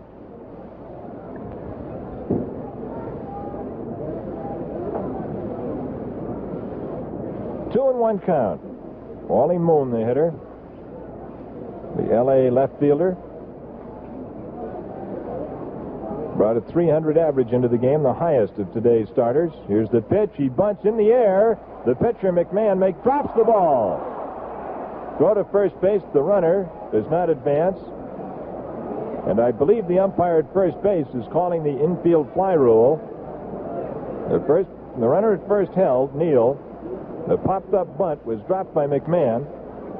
But the signal from the first base umpire was that the infield fly rule applied. The batter is out. And the runner holds at first. So it's 1 away. Neal still there at first base, and Larker, who's had 2 hits and 3 trips, the left-hand batter, steps up.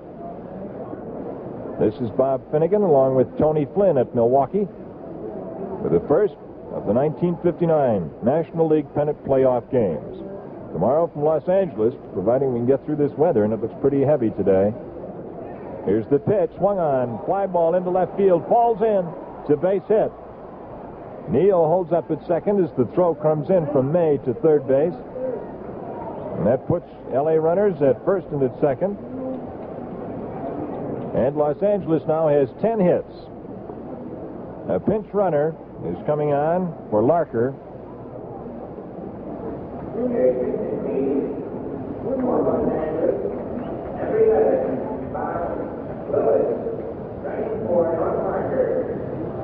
Lillis is running for Larker. Larker goes out of the game for Los Angeles, and we'll have a new right fielder in the bottom half of the 7th inning. Los Angeles 3, Milwaukee 2. Hodges, the batter. He's had 1 hit and 2 official trips, and he has walked.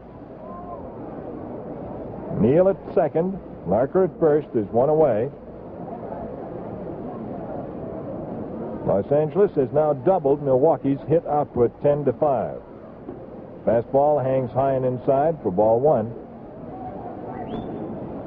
Although Milwaukee knocked out McDevitt in the 2nd inning, Sherry, since he has come on, pitching the rest of the 2nd, the 3rd, 4th, 5th, and 6th, has given up only 3 hits in that span.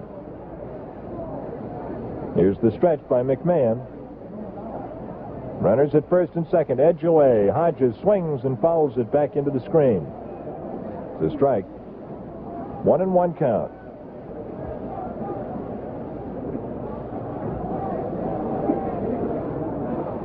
Here's the stretch. And the pitch to Hodges. He swings, ground ball down to the third baseman Matthews. Throw to second to Ávila. 1. Relay to first. Double play.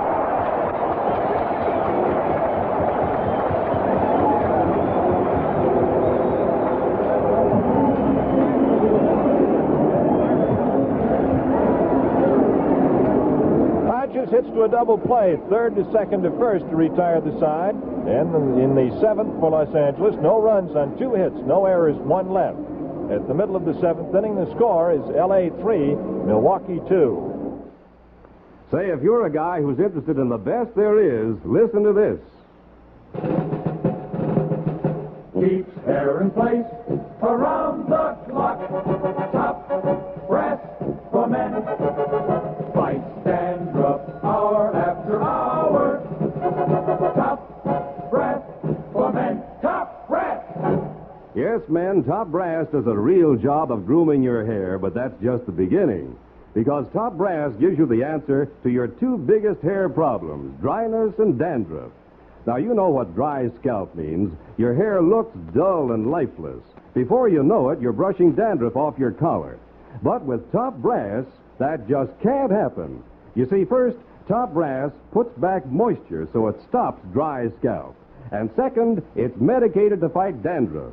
And get this, Top Brass is 100% non-greasy. So remember, Top brass for men. It's great.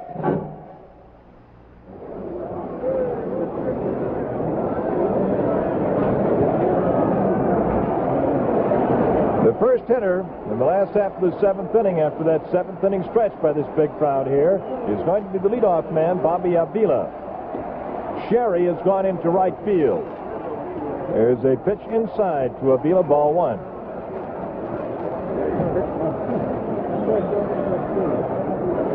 WOKO in Albany, New York. All right, here's Sherry's pitch to Ávila. Swung on. That handle pop-up back of shortstop. Will's back there, and he's got it for out number 1.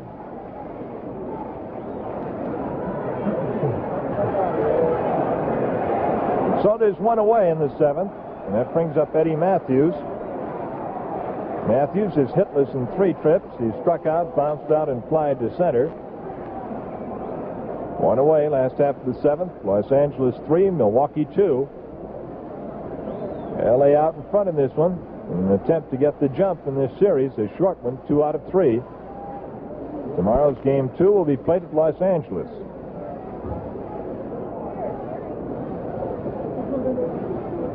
All right, Matthews the batter. Here's the pitch to Eddie. It's low for a ball. Ball 1.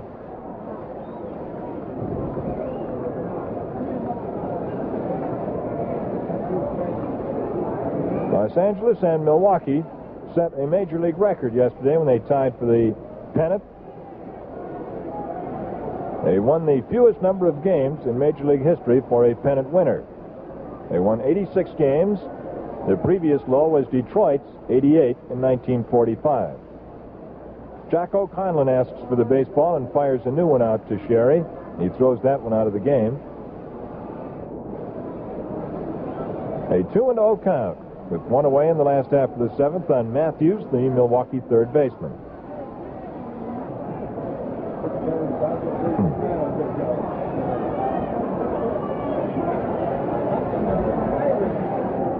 All right, Sherry, who came on with one away in the 2nd, and replacing McDevitt, fires to Matthews. A fly ball straight away center. It's going to be caught in left center by Moon or Demeter. Moon takes it for out number 2. A ball sliced off towards center and faded into left center. It was caught by Moon for out number 2, and it brings up Aaron. Well, Hank has been up there 3 times. They've walked him twice, and he's bounced out once. So he's 0 for 1 today. This is the top of the order here in the 7th. Ávila popped up to short. Matthews flied to left. Here's the first pitch to Aaron. He swings and fouls it into the screen, and he was going for the distance on that one. 3-2 Los Angeles. The Dodgers by 1 here in the last half of the 7th inning.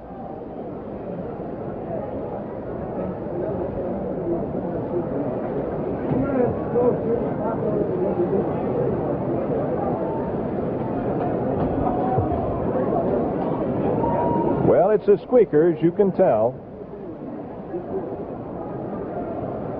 Here's the pitch to Aaron, and he takes the ball on the outside and low. That evens the count with a ball and a strike.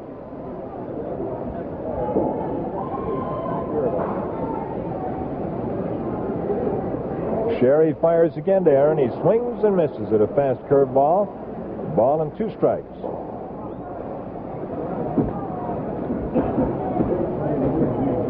The last inning, the 6th inning, was the only inning in which Milwaukee has come up and gone down in order. They have left a total of 7 men stranded thus far this afternoon. And Sherry has done his best pitching since the 5th inning. He's gotten stronger, apparently. Swung on and missed for strike 3, and Aaron is a strikeout victim. He went for a high, hard fastball and went down on strikes. So in the 7th for Milwaukee, no runs, no hits, no errors, nobody left on.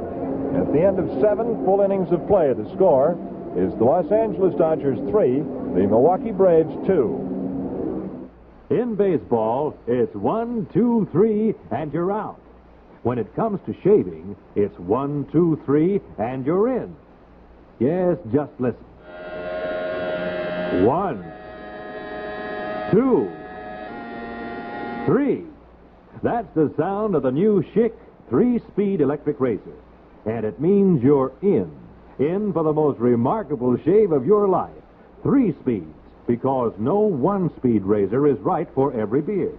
Fans, this new Schick actually lets you shift the speed and adjust the custom comb head to shave as close, clean, and fast as you like. Now, my beard is tough as all get out. If you're in that league, you shift to high for stepped-up speed. If you have tender skin, Schick's low speed serves up an extra gentle shaving action. Or you can even shift the speed while shaving for those problem areas like your chin or upper lip. Well, that's the story, fans. Try this new Schick 3-speed yourself. Most dealers will gladly arrange a free demonstration. Set the speed, set the head. Get the shave that fits your face. The first batter for Los Angeles in the 8th inning is Don Demeter, the center fielder. McMahon's first pitch, a curveball, gets the inside corner for a strike, strike one. Well, L.A. is 3, Milwaukee 2. The Braves have 2 more opportunities, trailing by 1. And when they're this close, hold on. L.A. has 3 runs on 10 hits, Milwaukee 2 on 5. Here's McMahon's pitch to Demeter. He goes fishing and misses on the outside. He looked back at Conlon as if to say that bat didn't go far enough around, but Jocko ruled otherwise. Don Demeter, a hit in 3 trips. He fouls one into the dirt, a change-up curveball on the outside, and it's a 1-2 count.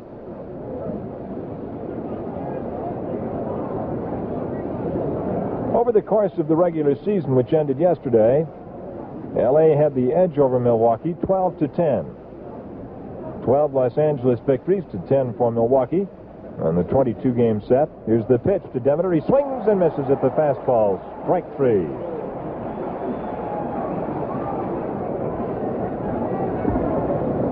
That's the first strikeout recorded by McMahon in relief. He's pitched now an inning and 1/3. He has given up 2 hits. He was helped out in the 7th inning by an inning-ending double play. That brings up Roseboro, whose terrific pass to right field has separated these 2 teams. He swings at the fastball off the handle, strike 1. Roseboro led off the 6th inning with a home run into the seats in right field. He has 1 hit and 3 trips. Here's the next pitch, high and close for a ball, 1-1. Roseboro struck out in the 2nd. He flied to right in the 3rd, and then belted the homer in the 6th. 1 away here in the 8th. McMahon fires down to Roseboro, takes something off. A curveball, and it's outside for a ball. 2-1.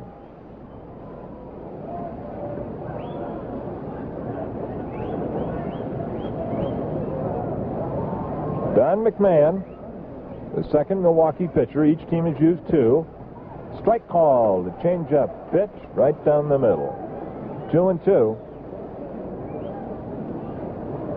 Well, there was some doubt today about 1:30 as to whether or not we'd be able to play this one. But even though the first 4 innings were played in rain, it has continued. There's a fly ball. Boy, that's hit a mile into the air. It's into the right field corner in foul territory. Aaron over there right in front of the stands and makes the catch about 15 feet foul of the line. So that makes it 2 away. Roseboro hit that a mile into the air.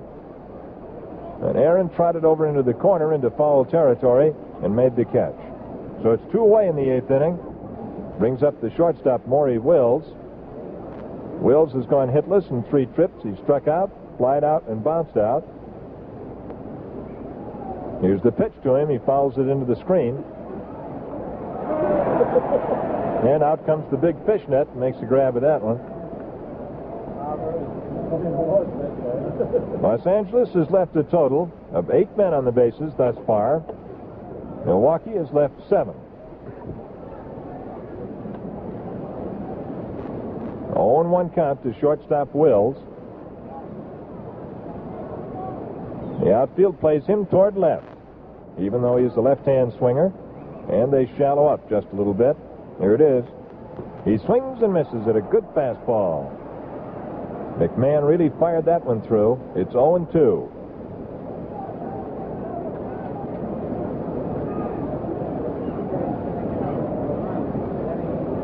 All right, the big right-hander set to work again. The 0-2 pitch, cut on and missed for strike 3 to retire the side. And McMahon struck out 2 of the 3 men to face him in the 8th inning. No runs, no hits, no errors, nobody left on. And the score at the middle of the 8th inning is Los Angeles 3, Milwaukee 2. You know, fans, in sports, there's an all-time champion in every field. And in men's hairdressing, the great all-time champion is Top Brass. Here's why. Keeps hair in place around the clock. Top brass for men. Fights dandruff hour after hour. Top brass for men. Top brass. Fellas, when you see hair that has a distinctively healthy, handsome look, you can just about bet there's a Top Brass user. What's the secret? Well, it's in the exclusive Top Brass combination formula that gives you a new kind of greaseless holding action never before in a men's hairdressing. Plus, built-in active medication to scientifically fight dandruff. That's the reason why men everywhere are switching to Top Brass. Top Brass for men. It's great. And don't forget those two new Top Brass grooming essentials, Top Brass Aftershave Lotion and Roll-On Deodorant. In the last half of the 8th inning at Milwaukee's County Stadium, the leadoff hitter is Joe Adcock, and the first pitch he fouls into the screen back of home plate. Larry Sherry came on for Los Angeles with one away in the second inning in relief of McDevitt. He's been on the scene since, and he has shut the Braves out since that time. Adcock, the batter. The next pitch is cut on and missed. A low fastball that he went for. 0-2. Adcock is struck out, hit to a double play, and walked in 3 trips. Milwaukee has been limited to 5 hits. They have picked up 2 off McDevitt and 3 off Sherry.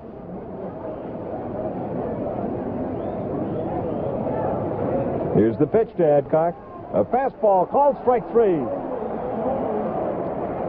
And I think, Tony, that was the fastest pitch he threw all day. He seems to have been getting faster instead of getting slower. Faster working on the mound in his motion, and his delivery is coming in there in fine style. They've done a pretty good job of holding down the high average hitters of the Braves, like Adcock, Matthews, Aaron, and Johnny Logan. None of those have been able to come through with any consistent hitting at all today. As a matter of fact, I think they've all been shut out, just looking quickly here, Tony. Here's the pitch to May. He swings and golfs one off the bat handle, foul to third, into the seats. Let's see, Matthews has been blanked in 4 trips. Aaron has been blanked in 2 official trips. He's walked twice. Adcock has been blanked in 3 trips and walked once. So the hitting has come to 5 hits, 2 from Crandall, 1 from Bruton, 1 from May as a pinch hitter, and there's one other in there, Tony. 1 away in the 8th. May, the batter. He came in to replace Papko in the 5th inning as a pinch hitter and took over the position. Into the dirt is the curveball. That's 2-1.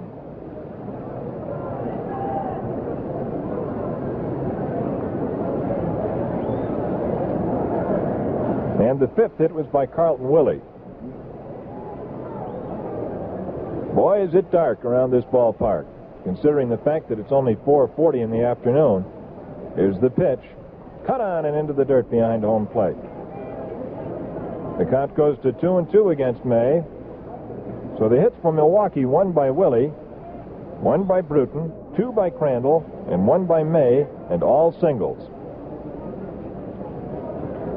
L.A. has had 10 hits, and the only one for extra bases in that bunch was Roseborough's home run for the 3rd L.A. run.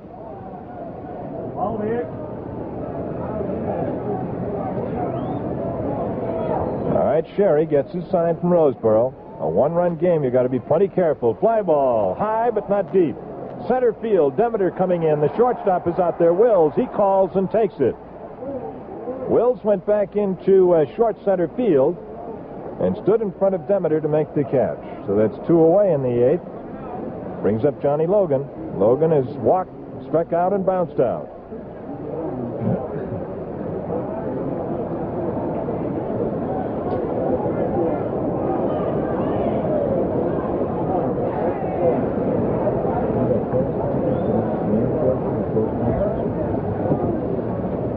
Sherry into the motion. Here's the pitch to Logan. Ground ball to the left. The shortstop, Wills. He can't play it. It goes into center field.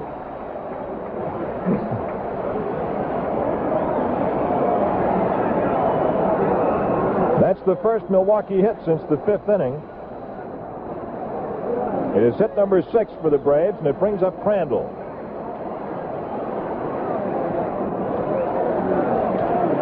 And now a conference is being held at home at the pitcher's hill between the catcher, Roseboro, and the pitcher, Sherry.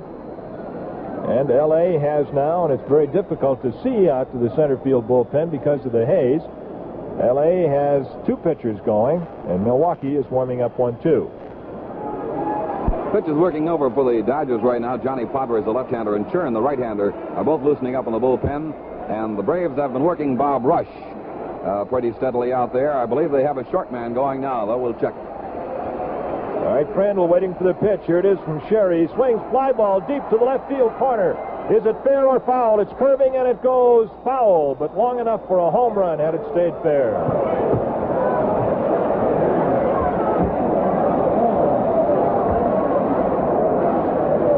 That ball hit by Crandall went foul by probably 5 or 6 feet.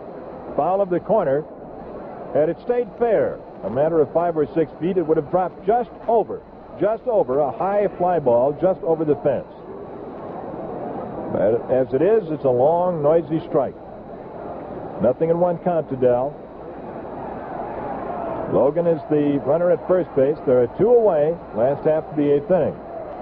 Here's the pitch to Crandall, swung on, fouled off, and it goes to 0-2.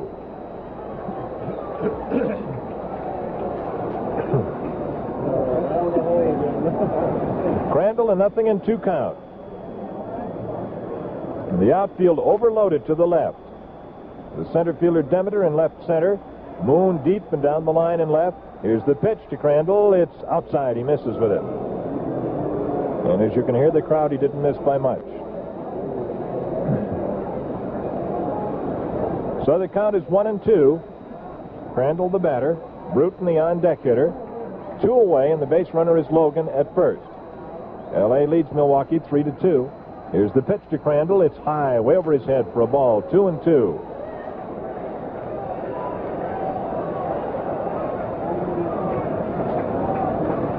Two balls and 2 strikes, and Crandall steps out to get some dirt on his hands.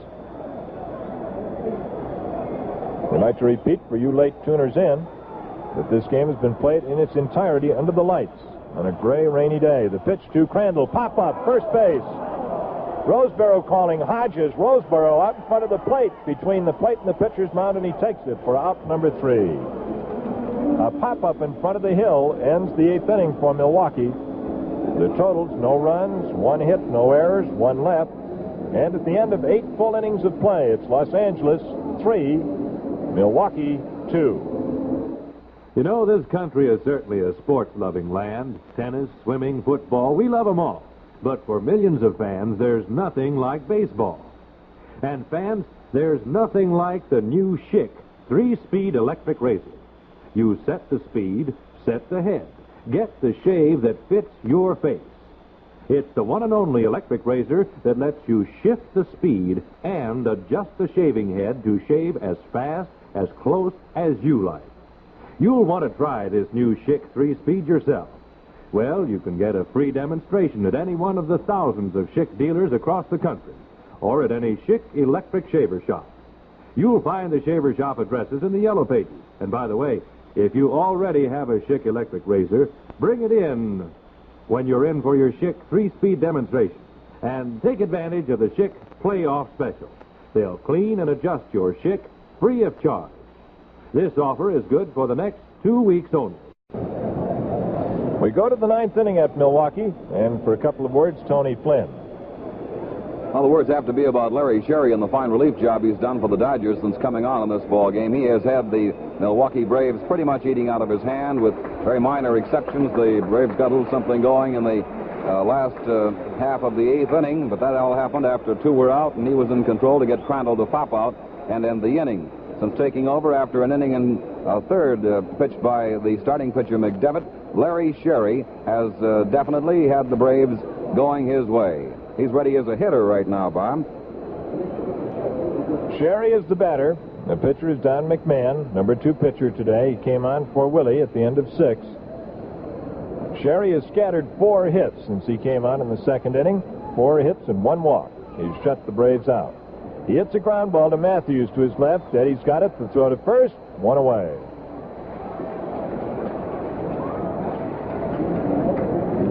So it's one down in the ninth inning for Los Angeles, the top half. The top of the order now, Gilliam and Neal to come up in that order against McMahon. And we're all looking ahead to the last half of the inning. Bruton is due to lead off for Milwaukee in the last half of the ninth inning. The pitcher would be due next, McMahon, and the leadoff hitter, Ávila, in that order. Tomorrow afternoon we'll be on the air from Los Angeles with the second game in this series. The best 2 out of 3 game series to determine the National League champion, who will meet the Chicago White Sox later this week, Thursday or Friday, in Chicago. Ball on the outside and low, ball 1.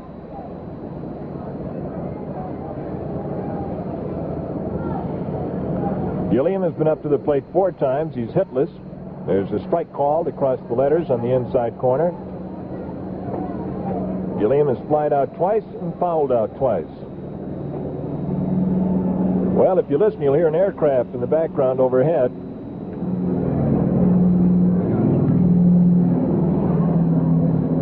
Thank you, Mr. Engineer. You really brought that one in. It sounds like it's going through the booth. But it looks like we'll have a chance to fly tonight, if we can judge that one. Here's the pitch to Neal. It's low on the inside.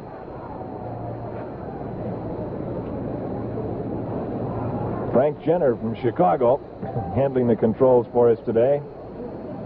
Our chief on audio. 3-1. Here's the pitch. It's too close. He walks.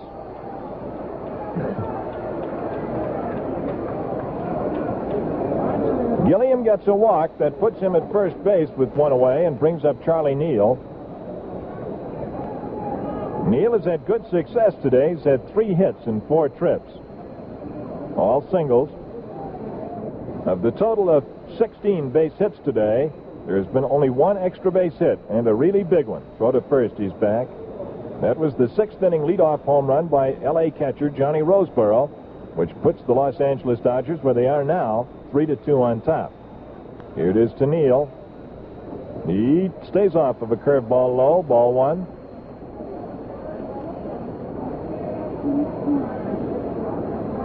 Our director today from New York City, Bill McCallum, and producer Bill Whitehouse of ABC Sports. And those fellas had to go some to get this set on short notice. Here's the pitch. Ground ball, 1 skip to Matthews. Throw to Ávila at second, 1. Relay to first. A double play.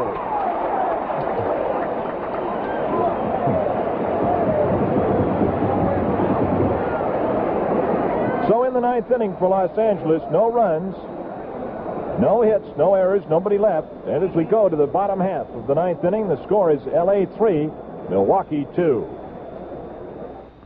You know, people are quick to recognize a real winner. And that's why so many men are now using top brass hairdressing. Here's why. Keep hair in place around the clock.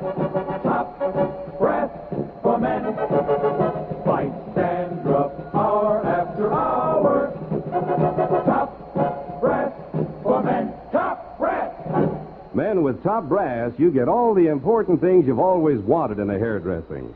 Top brass not only keeps your hair in place around the clock, but at the very same time, top brass fights dandruff hour after hour. The secret of top brass's success? It's in the exclusive top brass combination formula that gives you a new kind of greaseless holding action never before in a men's hairdressing. Plus, built-in active medication to scientifically fight dandruff. So for hair that has a distinctively healthy, handsome look, get top brass for men. It's great. The last half of the 9th inning and the last chance for Milwaukee in this first of the playoff series.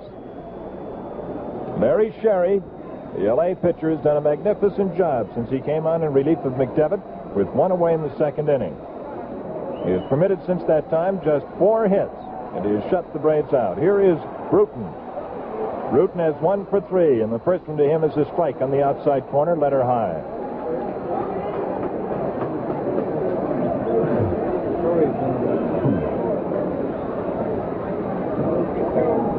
All right, into the motion goes Sherry. The pitch to Bruton is cut on, a good fastball, and boy, this right-hander has picked up steam as he's gone along.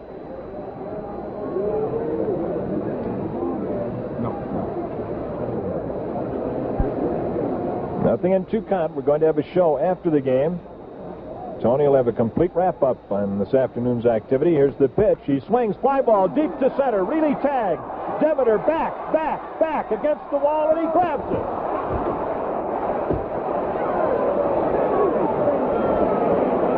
Wow! Bruton really hit one to center field. To right or left, it would have been gone, but to center field, Demeter, who turned his back on the infield, got back to the fence and pulled it down. His back was right up against that wire fence, 400 feet from home plate when he made the catch. Now we've got a pinch hitter for the pitcher, McMahon, Frank Torrey. Torrey is batting here in the 9th inning. And Sherry into the motion against Torrey. He catches him with a strike above the knees. Hit .228 on the regular season. Appeared in 112 games, had 1 home run. All right, Torrey, left-hand batter. Sherry into the motion. The fastball is high. Boy, I'll tell you, that fly ball by Bruton really gave this crowd a stir. Demeter just saw that one, turned his back on the infield and took off like he was on the 100-yard dash. Turned in front of the fence and made the catch. Here's the pitch to Torrey. Torrey swings, fly ball, right field, short. Here comes Norm Sherry hurrying. He grabs it.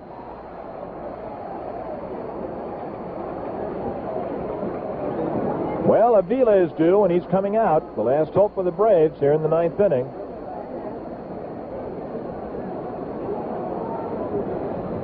After the game, we'll have a quick look at the totals, and then we'll have a complete wrap-up with the story of today's encounter.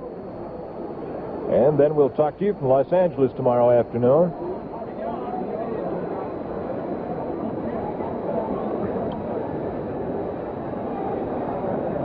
Bobby Ávila, who's been up to the plate 4 times and has failed to hit. The pitch is swung on a bat-handle pop-up. The third baseman, Gilliam, it's all over.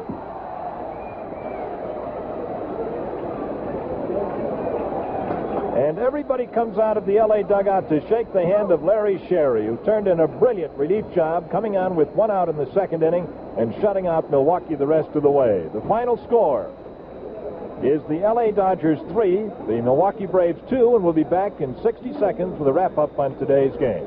This is WOKO, Albany, New York.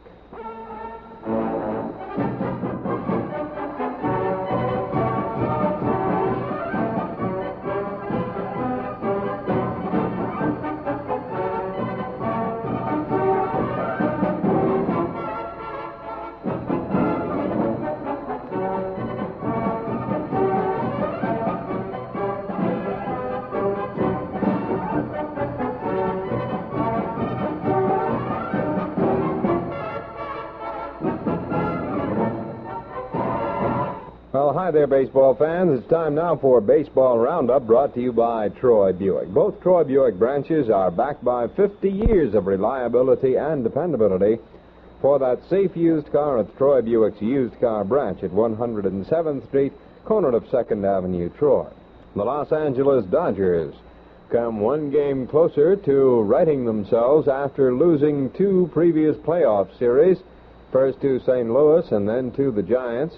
And they have at least the first game under their belt, which, according to the odds makers, they were supposed to have lost. The Braves were 6-5 favorites to take the opening game of this playoff. Well, here's the way it went in today's first playoff game. In the first inning, the Dodgers jumped off to a 1-run lead when Neal singled, went to second on Moon's infield out. Norm Larker then singled, scoring Neal. Hodges walked before Don Demeter flied out to Bruton to retire the side. That was all the action until the Brave half of the 2nd inning. The Braves scored twice after Logan walked, went to second on Crandall's single, and then Bruton singled. Willey got by on an error on Wills, which then loaded the bases. Ávila forced Willey at second, but Del Crandall scored, and the Braves went ahead 2-1. Matthews grounded out Neal to Hodges to end the threat. They cruised along that way with both pitchers, Larry Sherry, who had come in to relieve Danny McDevitt, and Carlton Willey hooked up in a real thriller. It was a thriller all the way, by the way. In the 6th inning, Lee May went into right field, having pinch hit previously. In the bottom half of the 5th inning, Roseboro hit a home run into the right field bleachers, And that put the Dodgers out in front by a 3-2 margin. The rest of the inning, Logan threw out Wills, Cherry fly to Bruton, Gilliam flat out to May. That was the story of the 6th inning, but that one swing and that one home run was the story of the ball game. Johnny Roseboro blasting the bases empty homer, his 10th of the season. Billy Bruton came close in the bottom half of the 9th inning, sending Don Demeter all the way to the scoreboard in center field to haul down his drive, but that was it. The final score, LA 3 and Milwaukee 2. And that's it. That's Baseball Roundup, presented by Troy Buick.